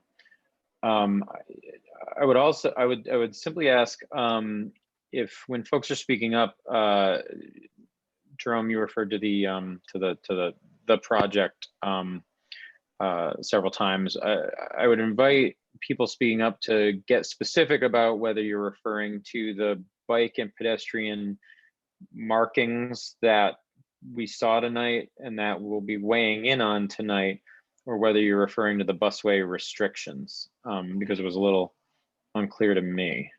Thank you. I apologize for not being clear. In this case, it's to the project as a whole. We don't think a temporary version of any types of improvements at this moment is adequate. Certainly, there's a need for improvements, but they should be considered differently. And we don't believe that installing temporary elements with no plan for maintenance whatsoever is the right answer at this moment on Fifth Avenue. This is the #1 shopping street in the world. This is a street that every person in the world is aware of. And we're going to put, temporary markings and plastic delineators, and we're going to treat it like, in a way that is not becoming for what it is. Let's get together, let's figure out a plan that makes sense, and let's implement a vision for Fifth Avenue that's commensurate with what some people are doing in Paris, in London, in Madrid, in Mexico City. This is not the right way to go about solving the mobility issues on Fifth Avenue. Okay, thanks very much, Jerome. I want to make sure that other people get a chance to chime in as well. Next up, I see Paul Crickler has his hand raised. Paul, you're allowed to speak if you want to unmute yourself. Thank you very much. I have to say I'm a big supporter of all the elements here of this plan. I love the wider sidewalk. I think we need more of that on every avenue up and down Manhattan. I like having a separated and mostly safer bike lane. It's long overdue that we have that. I'm a big believer in busways. It works fantastically on 14th Street. I think it's completely fair that 50 or 100 people in a bus should get the benefit and not a couple of people in cars. To me, it makes no sense at all in a borough where 80% of people do not own cars, that the space and priority is given to those people, and people on buses should be able to zip through much quicker. I would get on a bus much more for longer distances if I could get through quicker. And that's surely what we should be doing as a city to encourage public transportation. I don't agree that we should make it all look perfect. It'd be wonderful if it could be a fantastic, glamorous boulevard. That would be an ideal. We'd love to have a boulevard on 3rd Avenue, 5th Avenue. So the gentleman there is quite correct. But in the meantime, let's not wait for perfection to be the enemy of getting something better, safer for everybody. 2 quick things for DOT, please. Firstly, any way you could put in on the bike lane, the turns across the bike lanes every 2nd street. I don't know what you call them. One of you guys once explained it to me. The wider turnings where the flexi posts are set out into the road, and the cars have to make a much wider turn and effectively look left. If you could do that on every single 2nd block with a left turn, that would make this bike lane significantly safer. And then finally, on the path, the bike lane and the pedestrian part, it'd be great if we could have something a bit more substantial. It doesn't have to be heavy and big and safety making than just flexi posts. What the safety concern there is simply that people who are pedestrians, people walking, it's going to float into the bike lane and make it dangerous for everyone concerned or just unuseful. So the more you can do to separate those, the better. Sorry for taking so much time up, but thank you for this. I think it's a wonderful start. Okay, thank you, Paul. Next up, I see B. Friedman. B, you're allowed to talk. You can unmute yourself. Hi. Sorry, I think we lost B. B, please try again if you could. Can you hear me? Yes, we can. Okay, great. I just wanted to thank CV5 for this time to speak. I live and work in Midtown, and I just wanted to lend my support for this 5th Avenue pedestrian and bike safety improvement. I think it's a wonderful thing. It's safer for people on bicycles, for people walking, for people driving, and it creates a calming effect, and it's definitely going to save lives. So you're doing a really good thing. City Bike on Friday had another record of 123,185 rides.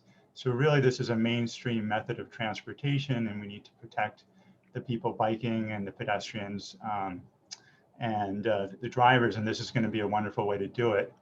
And it's been proven over and over again that pedestrian and bike infrastructure is good for businesses. So this is extremely important for New York City's recovery. Again, you know, I work in Midtown, I live in Midtown, and I have hundreds of workers who are biking to work in Midtown. So we want to keep them safe. And for DOT, I just echo the former comment that you know, mixing zones increase conflict. So anything you can do to protect the intersections will go a long way. So I want to thank CB5 for allowing me this time. Okay, thank you, B. Next up, we have Rudiger Albers. Rudiger, you are now allowed to speak. Yes, thank you, CB5, for allowing me to speak. And, you know, right now, as you know, offices are at 20% occupancy, and I find that the side streets are already clogged like it was the holiday season. So I just don't see how, if we force through traffic or people that take clients to the shopping sprees on the avenue to make them turn, there's even no way to turn, which will further clog the avenue. So I'm not sure that this will be successful. As much as I love City Bike and using my bicycle in the city, I also look out for the well-being of the city, and I think Fifth Avenue is a major contributor to the tax base, and it attracts millions of people every year to come to New York. Thank you. Okay, thank you for your comments. Next up, we have Peter Chawla. Peter, you can unmute yourself. Great. I hope you can hear me well. I guess I don't get a camera. I just want to echo what Paul said about this being long overdue. I work in Midtown. I live on the East Side, and I do think that, and I commute regularly by bike, and I think this is really needed. And sometimes I take the bus as well, and the bus traffic is just far too slow here. So I want to say this is long overdue. And in response to what Jerome said about, you know, the way things are done in other countries right now, Paris has gone through a massive transformation to put up temporary bike lanes to funnel bikers into the city and out, including on some of their most prestigious shopping streets. And we'll do so for the Champs-Élysées very soon. That plan just came out last week. And London has a busway on its main shopping street as well, with no private cars allowed at all. So if we're looking at other cities in the world, I think we've got great ones to look at in London and Paris to follow their example and to implement this sooner and even more ambitious. A couple things like Paul, I think could be done a little bit better in the future. I mean, one, it would be great to make that pedestrian curb extension permanent with a real curb at some stage. I mean, I know that can't happen very quickly, but it'd be great if DOT can think about that. And I really do encourage, as a regular cyclist in the city, to not have just flexi posts or just paint buffers, but to have something more permanent, even between the loading lane and the bike lane, because the taxis or TLC drivers regularly go into the bike lane to unload, and it's a big problem. So something there besides a flexi post or paint would be very helpful. I also echo the offset crossings issue. That's what they're called, those kind of like wider turn radius crossings, because the mixing zones can be quite dangerous. Would really encourage DOT to think about doing those. We've had them on 2nd Avenue south of here. The Community Board 8 has asked for them in its district. They're much better for cyclists and would be really welcome here. And then I guess the last thing I would say is I really, really hope that you can extend this kind of treatment north. It's really important to get this to the 61st, 62nd Street crosstown bike lanes, and then to eventual, hopefully better protected bike lanes that we have up on the East Side, and to think about a full through segment of bike lanes from all the way from the Upper East down to 20th 20th, and even further down, because the bike network is really important, and hope you can do that. And last point, I actually do work at the UN. I hope you guys can finish it before the UNGA goes in session. They're actually planning to bring people this year, unlike last year. So to help bus traffic and bike traffic through this corridor when things are going to get quite closed down on 2nd Avenue and 1st Avenue, it would be really helpful if you get it done before the GA, which is usually in about the 3rd or 4th week of September. I hope you can plan for that. Thank you for your time. I really appreciate DOT's work on this, and I hope they can move more ambitiously and faster. Thank you. All right, thank you for the comments, Peter. Next up, we have Melody Bryant. Melody, you can unmute yourself. I'm unmuted. Am We I can hear you. audible? Okay, great. Yes. So first of all, thank you CB5 for letting me speak, and thank you DOT for this really exciting plan. I believe that according to DOT's own stats, the biggest population on the street on 5th Avenue is pedestrians. It's not cars, it's not bikes, it's pedestrians. And it's really great to see more space given to them. They need protection. Frankly, I avoid 5th Avenue. I avoid it to walk on because it's been too crowded. I avoid it to bike on because it's very dangerous. And so this plan would really go a long way, certainly to bringing me back. You know, when I look at how many people are in a car versus how many pedestrians are walking on the street, it's very clear that pedestrians are a greater boon to the economy of that street than cars will be. So I also agree that FlexiPosts, boy, they are not adequate if you're on a bike. And I, once again, second the suggestion about changing from a mixing zone to some kind of offset crossing. I know this is a, really tight space for you to do it, but I have faith that DOT can do anything. You guys are fantastic when you're allowed to do what you do. So thank you so much. Thank you for the comments, Melody. Next up, we've got Devin G. You can unmute yourself, Devin. Hi, my name is Devin Gould. Can you hear me? Yes. I live on 62nd between 2nd and 3rd, right where there's a wonderful new temporary bike lane going east-west that will soon become a protected bike lane. And even though I'm just outside of CB5's borders, I am in CB5 all the time, walking, biking, commuting through, going to businesses there. And I'm just going to echo Paul, B, Peter, Melody, the whole chorus of people here who are supporting this plan. It's a great step forward. This will, improve the pedestrian space which is desperately needed. And the new protected bike lane will make it safer for everyone. And I think that's especially true as so many New Yorkers have come to rely on essential workers who deliver our food, our packages by bike. I think they deserve protection too, and they deserve protection on every single street. Mr. Barth talked about comprehensive planning. I'll just remind him and everyone on this board that the City Council mandated that the DOT build 250 miles of protected bike lanes and create a protected bike network. So the DOT is doing this at a legal mandate that our City Council member, Keith Powers, voted for. And then Mr. Barth said that this plan was not becoming.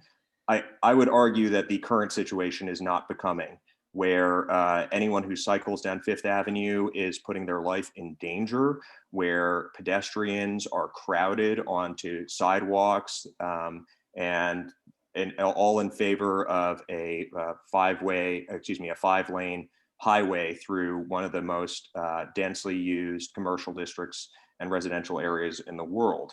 And I would just echo my colleagues who have and friends who have supported this by saying, we need real protection in the bike lane. We need more than just FlexiPost here and there. And we need something better than mixing zones, which I, like many people, have had very bad experiences in. So I think this is a great step forward. And I just wish DOT would be able to implement it as soon as possible. Thank you. Thank you for the comments, Devin.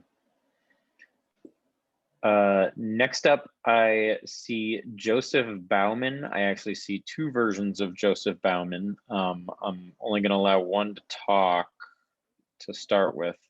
So Joseph, if you can, please unmute your mic. You can go ahead and speak. Yes, I've unmuted.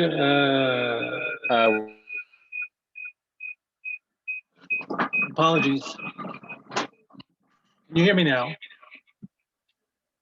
We were getting a terrible echo from you. So Are if you could still getting turn the off echo? Any speakers? It's much less now. I think you should be able to speak briefly. Okay. So I represent. If you could turn the, off any speakers around, municipality. we're still getting a bit of an echo. If you could turn off any speakers around you as you're speaking. 1 minute.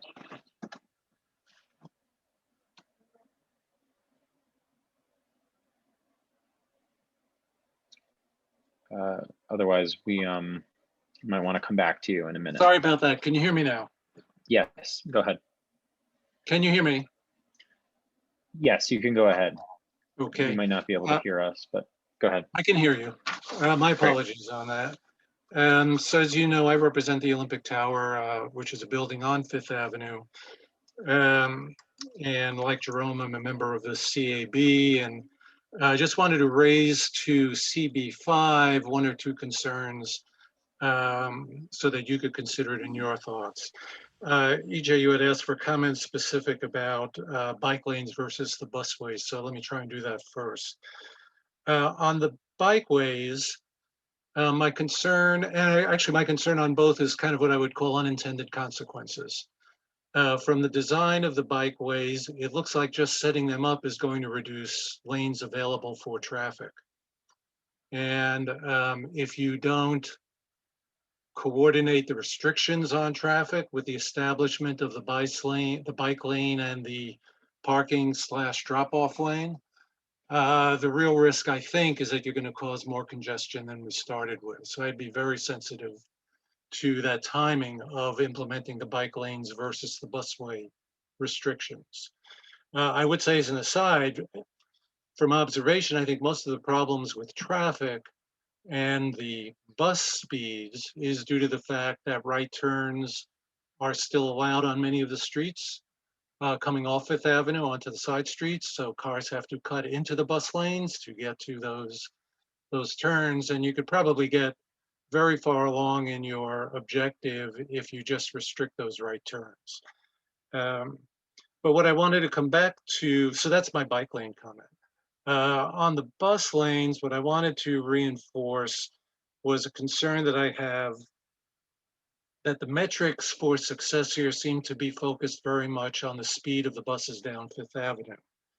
And not much has been said about taking recognition of the effects both on the crosstown streets in terms of traffic or the parallel avenues that move downtown, be it either Lexington Park or 7th. Certainly changes in traffic flow to those avenues could well have other effects. My ask is that whatever CB5 can do to ensure that these effects are taken into consideration, either within its expression of support or other conditions on that support would be appreciated. All right, thanks very much, Joseph. Finally, last hand I see raised is Fred Cerullo. Fred, you can go ahead and speak. Thank you, EJ, and thank you to the committee.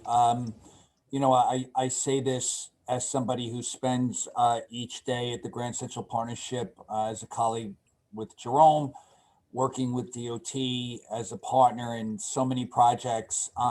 Unfortunately, this one is one that finds us really not on the same side and not as a concept. And I think this is really important to stress, it is not so much that the concept of what DOT is proposing is bad. It's just that the rush, and I say rush, even though we saw this proposal last summer, but we all walked away with a series of questions. And I ask that the community board just take a minute to please, and the committee to take a minute to remember that we left DOT with a series of questions about this proposal.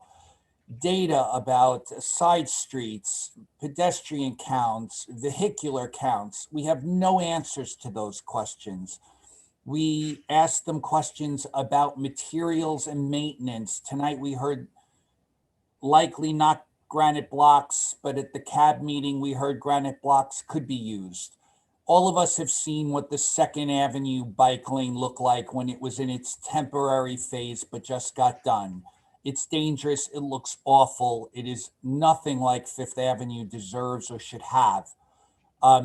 We asked about signage because this entire program relies on signage, and no one has talked about what will happen to Fifth Avenue sidewalks and overhang of the street. What kinds of signs need to be provided for this program to work safely and effectively?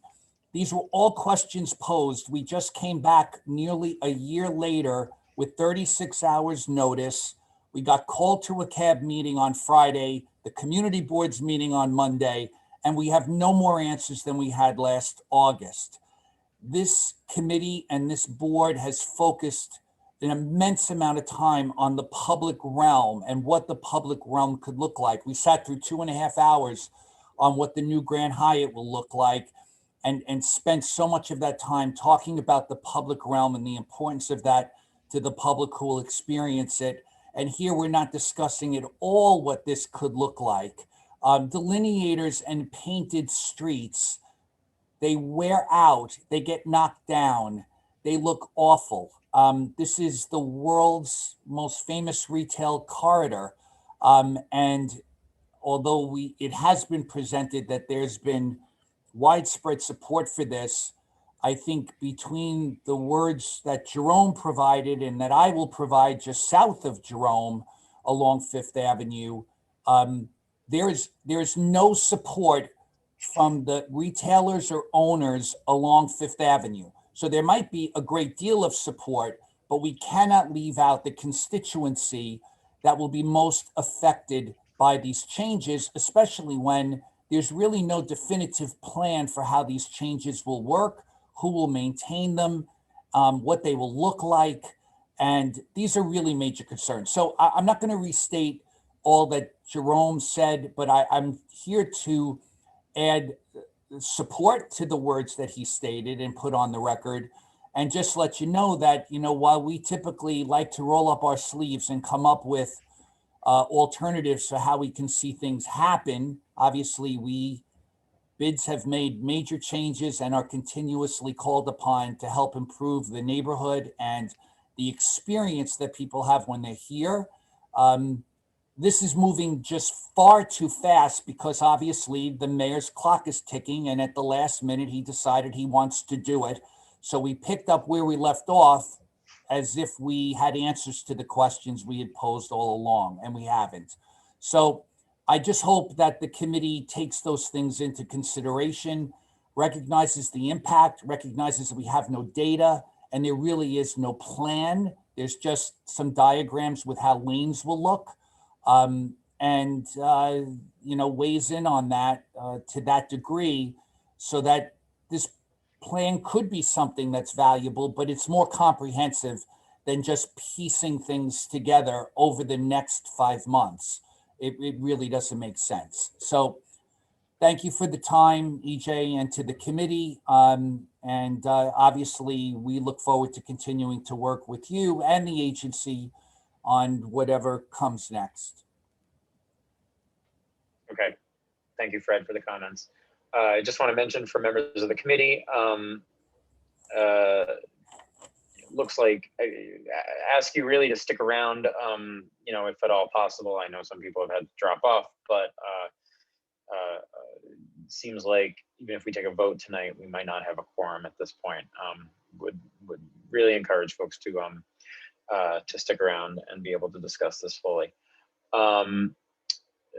I thought there was another hand from members of the public, but I am not seeing any more at this point. I'll do one more check to see if any other members of the public want to speak. There it is. Miriam Fisher, did you see that hand raised up and down? I saw it go up quickly and then I saw it go back down. Do you So want to? right now now I see it again. Miriam, you are allowed to talk if you want to unmute Okay, yourself. thank you. I do want to support the project. I actually live in Community District 4, and I'm very aware of what's happened on 14th Street, and I don't think some of the dire effects that were predicted happened, but I also specifically want to talk about the pedestrian path adjacent to the bicycle path and understand if it goes the whole range of the project.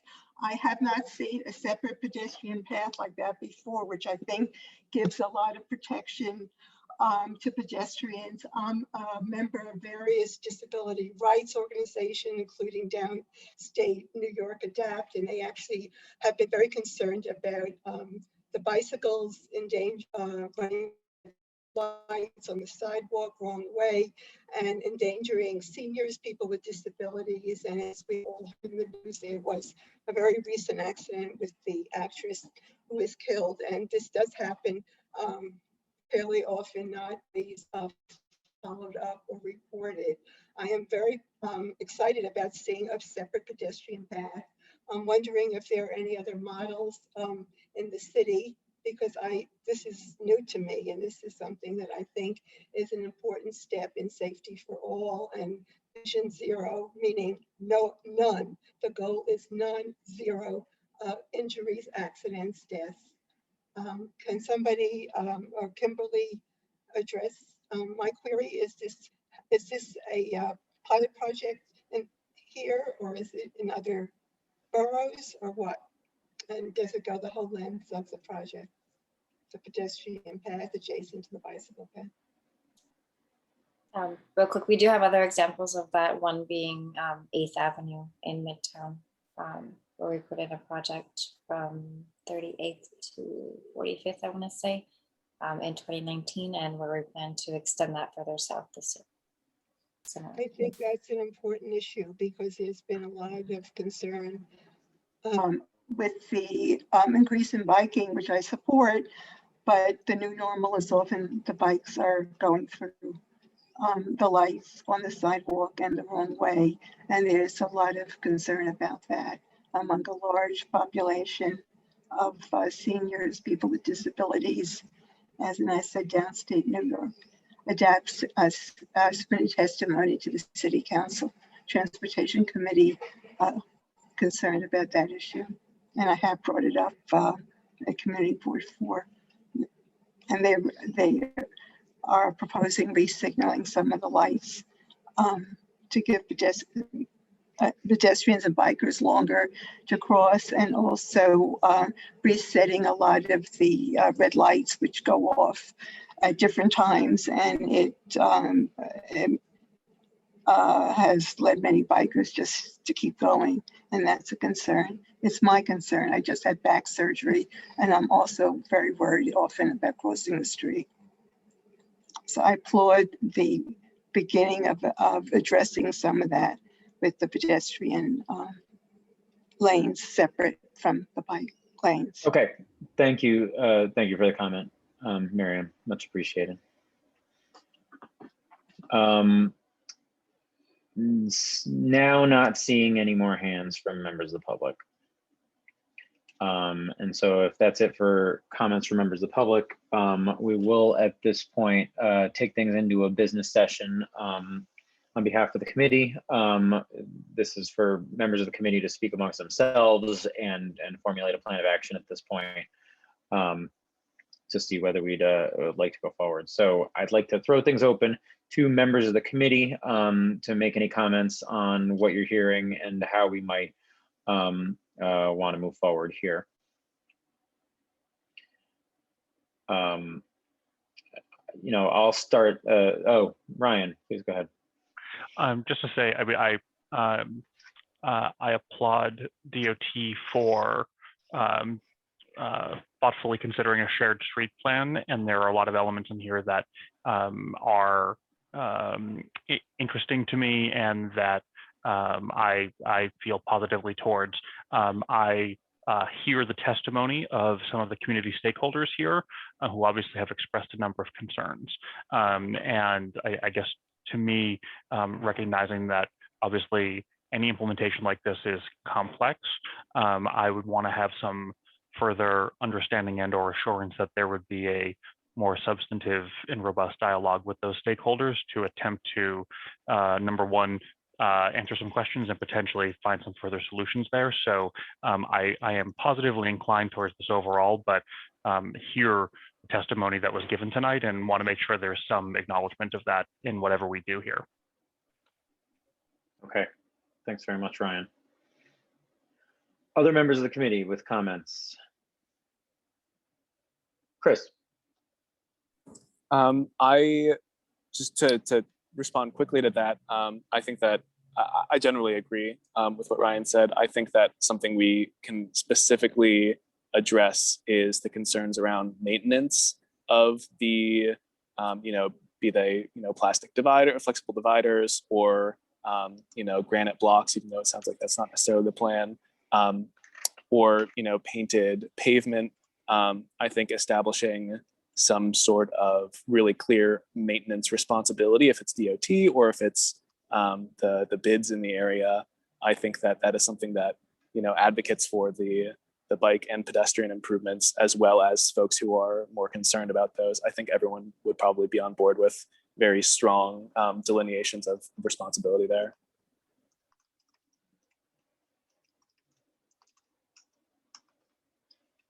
Thanks very much, Chris.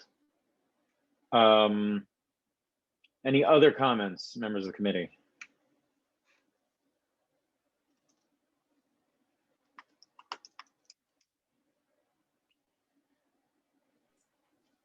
It looks like Sam has a comment. I was about to jump in and say something. Go for it.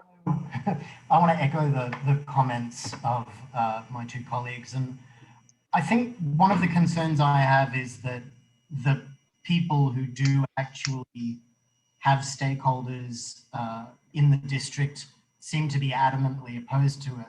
I'm broadly supportive of almost everything in there, and yet not only does that give me pause, but the second part that gives me pause is the fact that we have resolved in every single discussion about a bike lane to address, among other people's, Miriam's concerns at the end about pedestrian safety. And not once has DOT included that discussion or even raised the issue when they've presented to us on a bike lane, and even acknowledged that this is an ongoing issue.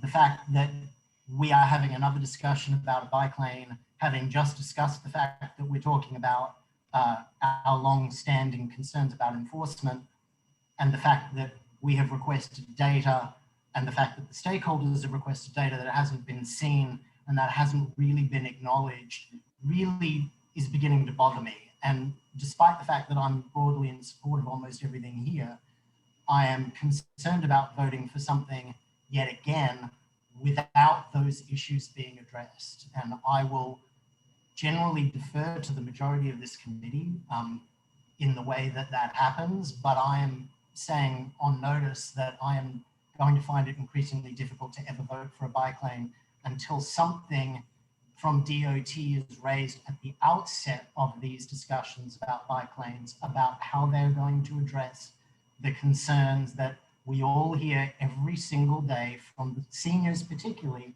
and people who are mobility challenged, about these bike lanes and about people going in wrong directions, and about people speeding, and about people not obeying the traffic lights. That's it. Okay, thanks, Sam.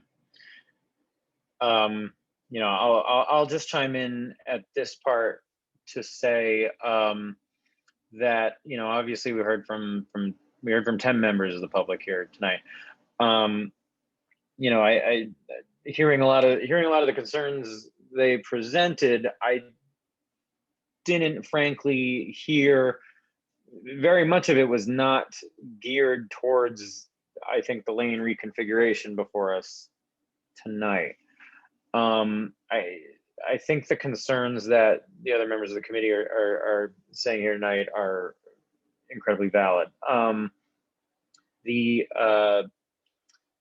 Sam, to your point about pedestrian safety, I think we have a little bit of an opportunity in the coming months as we formalize a rubric or, policy for the community board, which, one form of that can take a very public matrix or request saying that going forward, we won't evaluate any application that comes before us without key criteria, such as a specific mention of issues such as pedestrian safety, so that we're proactive in being clear and communicating that is a requirement going forward. Maybe it's on DOT, maybe it's on us for not having set that standard before now, but we are, I think, as we develop a comprehensive policy, perhaps in a position to throw down that marker as a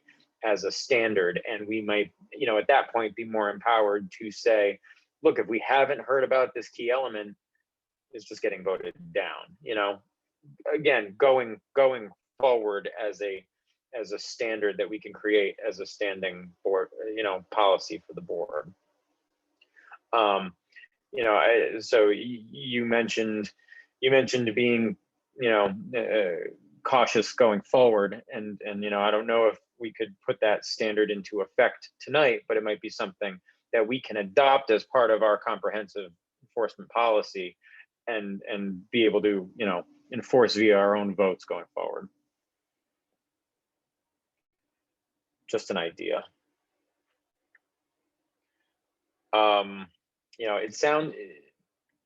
Again, I think we kind of need to break this into two pieces, whereas we're looking at bike lanes with the standard materials, protected bike lane with the standard materials that we usually take a look at tonight, and that the busway rules are essentially a different beast that will be presented to us in a future presentation. It sounds, and please, other members of the committee who are still here, please chime in.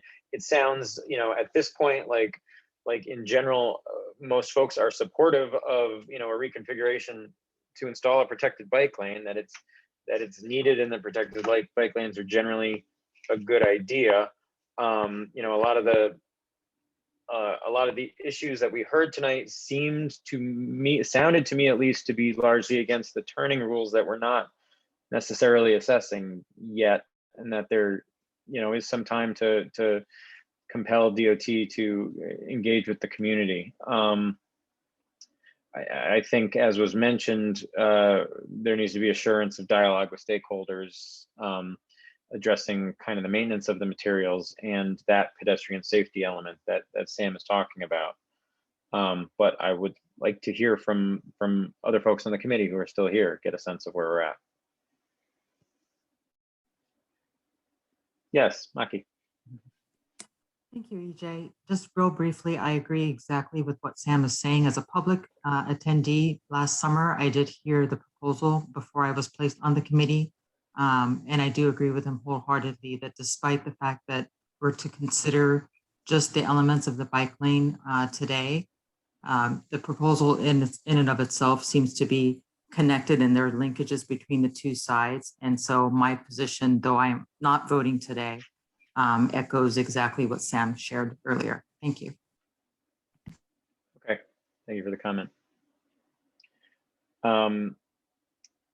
Other comments?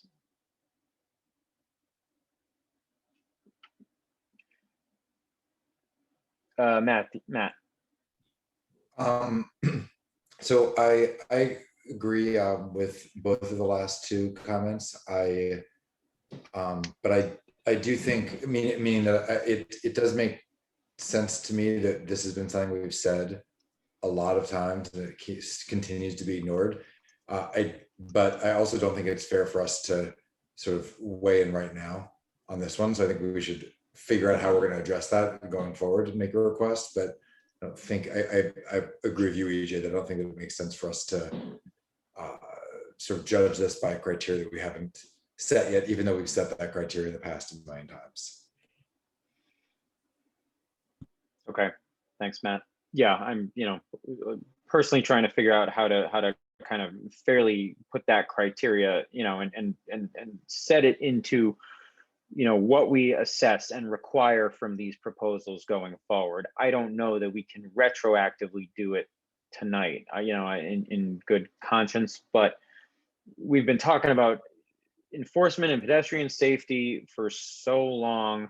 We know we've needed to work towards some sort of policy as a board for ourselves, and that we can clearly communicate as a we talk about a matrix that we use often, but as a rubric for all future presentations that come to us that they need to adhere to.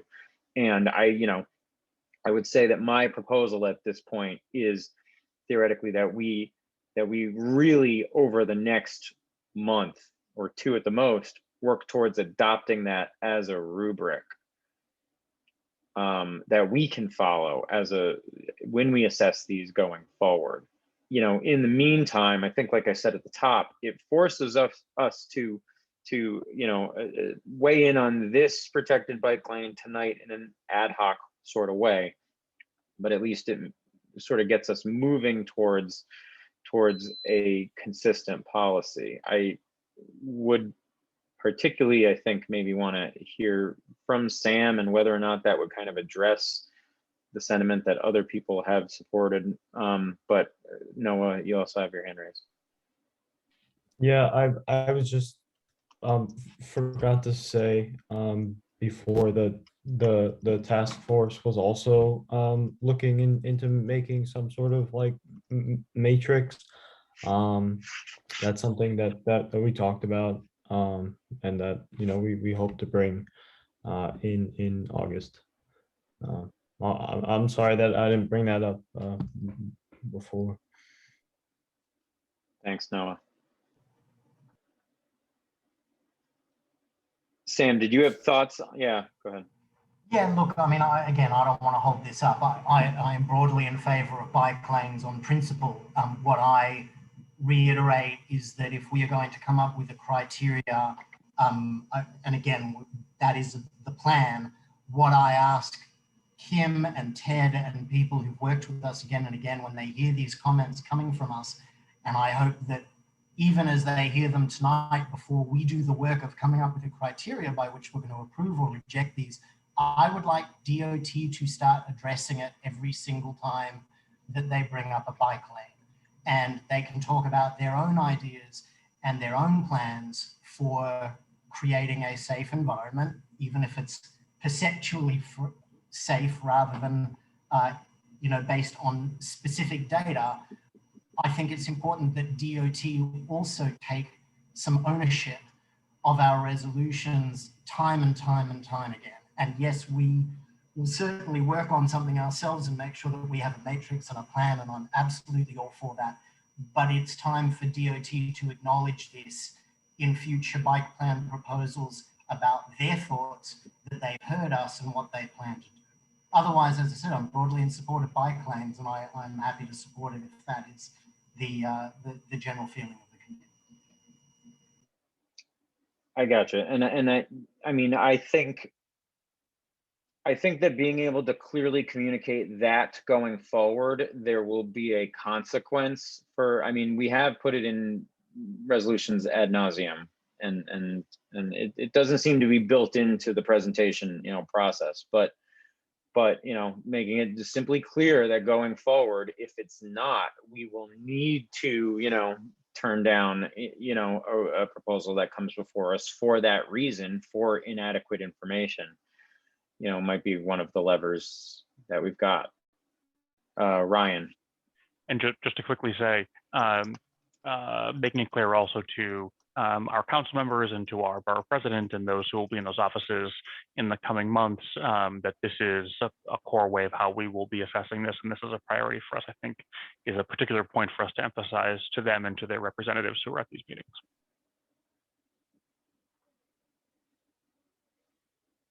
Okay, thanks, Ryan. So, I'd like to get a sense from the committee of what, if any, action we should take at this point. We have frankly lost our quorum, which if we vote at this point, we would have to, we would frankly take a vote of everyone who's here and eligible to vote, meaning not any of the new members. And at that point, I think we'd have to defer to the executive committee to potentially actually adopt the resolution. Frankly, the other alternative is that we perhaps maybe just don't have enough people and are not feeling strong enough in one way or another about this resolution to take a position at all tonight. And that's not so much, just the absence of action. It's an acknowledgement of the fact that there are mixed feelings among members of the public, among all the concerns and support that we heard from members of the public tonight. And the general sentiment among the committee is not very strongly in one direction or another. I think we know that DOT, will potentially do what DOT will do, and that we maybe pass somewhat on directing that process by not weighing in. But if we don't have a strong opinion one way or another, or really an overwhelming voter base right now from the committee, it's entirely feasible that we simply don't take a vote tonight, that we don't take a position on this presentation. I know that can feel inconclusive, but it is kind of a decision on our part to say we don't have enough information, we don't have a strong enough opinion. Yeah, Chris, go ahead. So speaking only for myself, I would favor a resolution tonight in support with all of the strong language that we talked about, in a meta sense about our frustration with DOT not coming back to us or not heeding our calls for more information on their plans for pedestrian safety. I do, though I do have mixed feelings, I am strongly supportive of the project. And I believe that we had, I don't want to weigh in on the importance of quorum. I think that most of the comments from the committee and also the overwhelming majority of the admittedly small number of public comments was largely supportive. I think that these are not necessarily, the concerns that we have are not necessarily unique to this case. And I think that they are concerns that we've had in the past and still gone ahead with a resolution of support. So that would be my preference tonight, but I, of course, defer to what everyone else feels comfortable with. Thanks, Chris. That's really helpful. I think I could be supportive of that course of action, particularly because it demonstrates some consistency, but really highlights our frustration with the process at this point, and kind of clearly communicates that we are reaching our breaking point.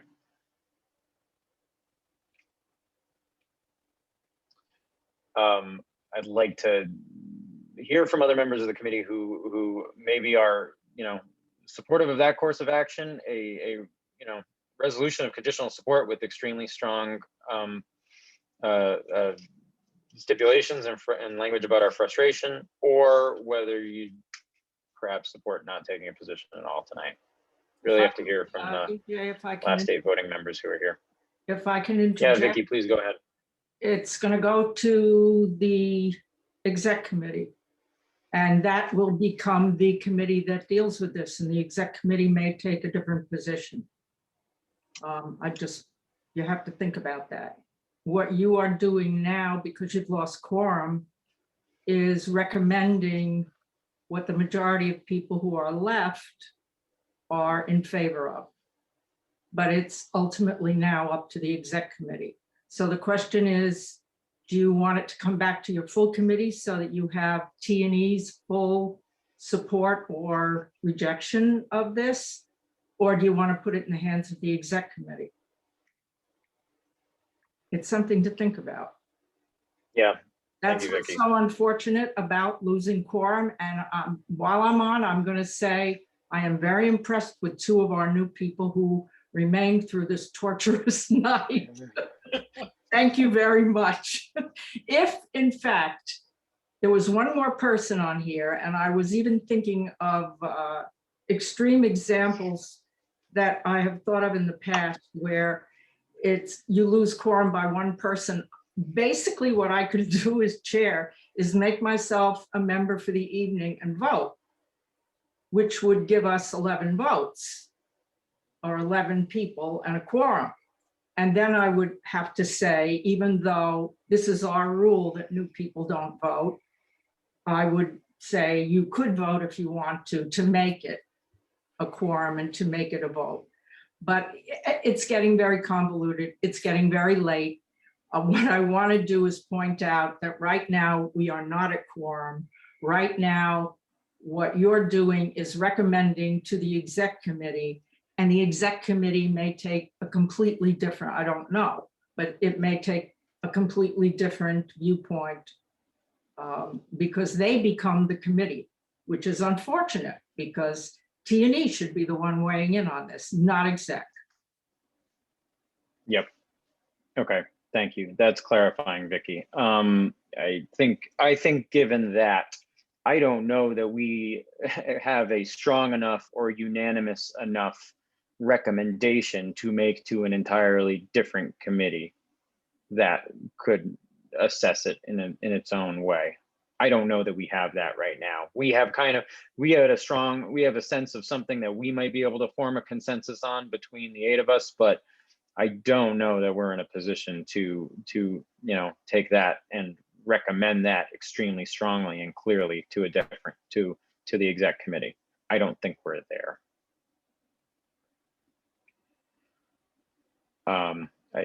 Let me know if anyone disagrees, but I honestly don't think that we can take a position tonight that we would recommend to the exec committee. So if we don't do that, then it doesn't go to exec committee? No, you're Correct. just passing. You're passing on weighing in. It won't go to exec, it won't go to full board. You can say you want to have it in its full, when they come back with the second part, the busway part. I mean, you could say anything you want, but it wouldn't go anywhere. You just decide not to take an action. I'd be supportive of not taking an action. Sorry, Ryan. Ryan, did you have something? Oh, just a procedural question. Vicky, if it went to, if we kicked it to exec, could exec likewise choose to just say that exec would not take an action and therefore we don't take an action? That is a possible outcome, correct? Exactly. See, exec becomes the committee. Yep. Understood. Yeah. I'll just say I would be inclined to not take an action and deliberately not take an action, and that being our committee's choice. But just to say, will that just feel like too much of a pass, or will it make the statement that we want to make? That's my only question. But the idea of making a statement about feeling like this has been sort of an incomplete process, I would like to deliver in some fashion. You could make. I hear you, Ryan. Oh, I was going to say, EJ, you could make that statement to exec, and exec can explain it, so EJ can explain it at full board, and you can put it in writing to the agency. I think we can do all of anything you want. those. I think we can essentially do all of those. And I think, Ryan, this does make a statement. I mean, if only because it took us 4 hours to get here, and it's not because we got lazy and turned off Zoom at some point. We evaluated this as thoroughly as possible, and and I think DOT is aware of our frustration at this point, and that this outcome is really a function of that frustration. We have options if we had a very strong unanimous position that we knew we could take that, but we can't because of the process at this point. And I think basically our inability to take a position at this point is a function of that. And we can communicate that in writing, as Vicky said, and explain it at full board and explain it to DOT. Chris. It sounds like that's the direction that we're going, is just passing tonight. And I'm on board if that is what the members of the committee want to do. I do think that, any statement that we make, even if it's a formal letter to DOT, might be undercut slightly by the fact that many representatives from DOT were here and they did see us sit through another very long presentation immediately prior to this. And while we might want to make it clear in our statement to them, in our letter to them, that we didn't just get lazy, I do think that they would see that it went until 10. We didn't start discussing until 8:15. I do think that would undercut slightly the point that we would be trying to make, that we didn't feel that the process was adequate. So I'm on board with doing that if that is the desire of the committee, but I do just want to flag that might not send quite as strong of a statement as we might like it to send.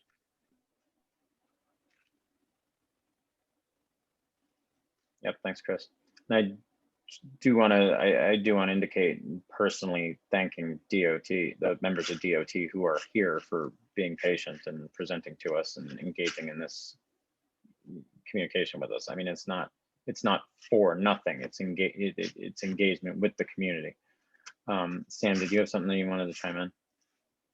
No, I mean, I was going to sort of broadly agree with Chris in some ways, but I wanted to say that I guess, in the world in which this has come to us in a piecemeal approach, and part of the reason that we're unable to look at the proposal holistically is because it has come as two separate things, and we have an opposition in the form of the local constituents and the business improvement districts who are saying that this plan needs more consideration, and we have been asked to deal with a bike lane in particular, which again we're broadly in favor of, but in this particular case has been somewhat derailed. I wonder whether that is the message that DOT take with them, is something to the effect of the fact that this plan was split into two pieces and has not been adequately presented as one piece in a final version, as they intend to do at some point. Yep. I mean, I'm just speaking for myself, but I do think we have the capability of communicating that to DOT even by taking no position tonight.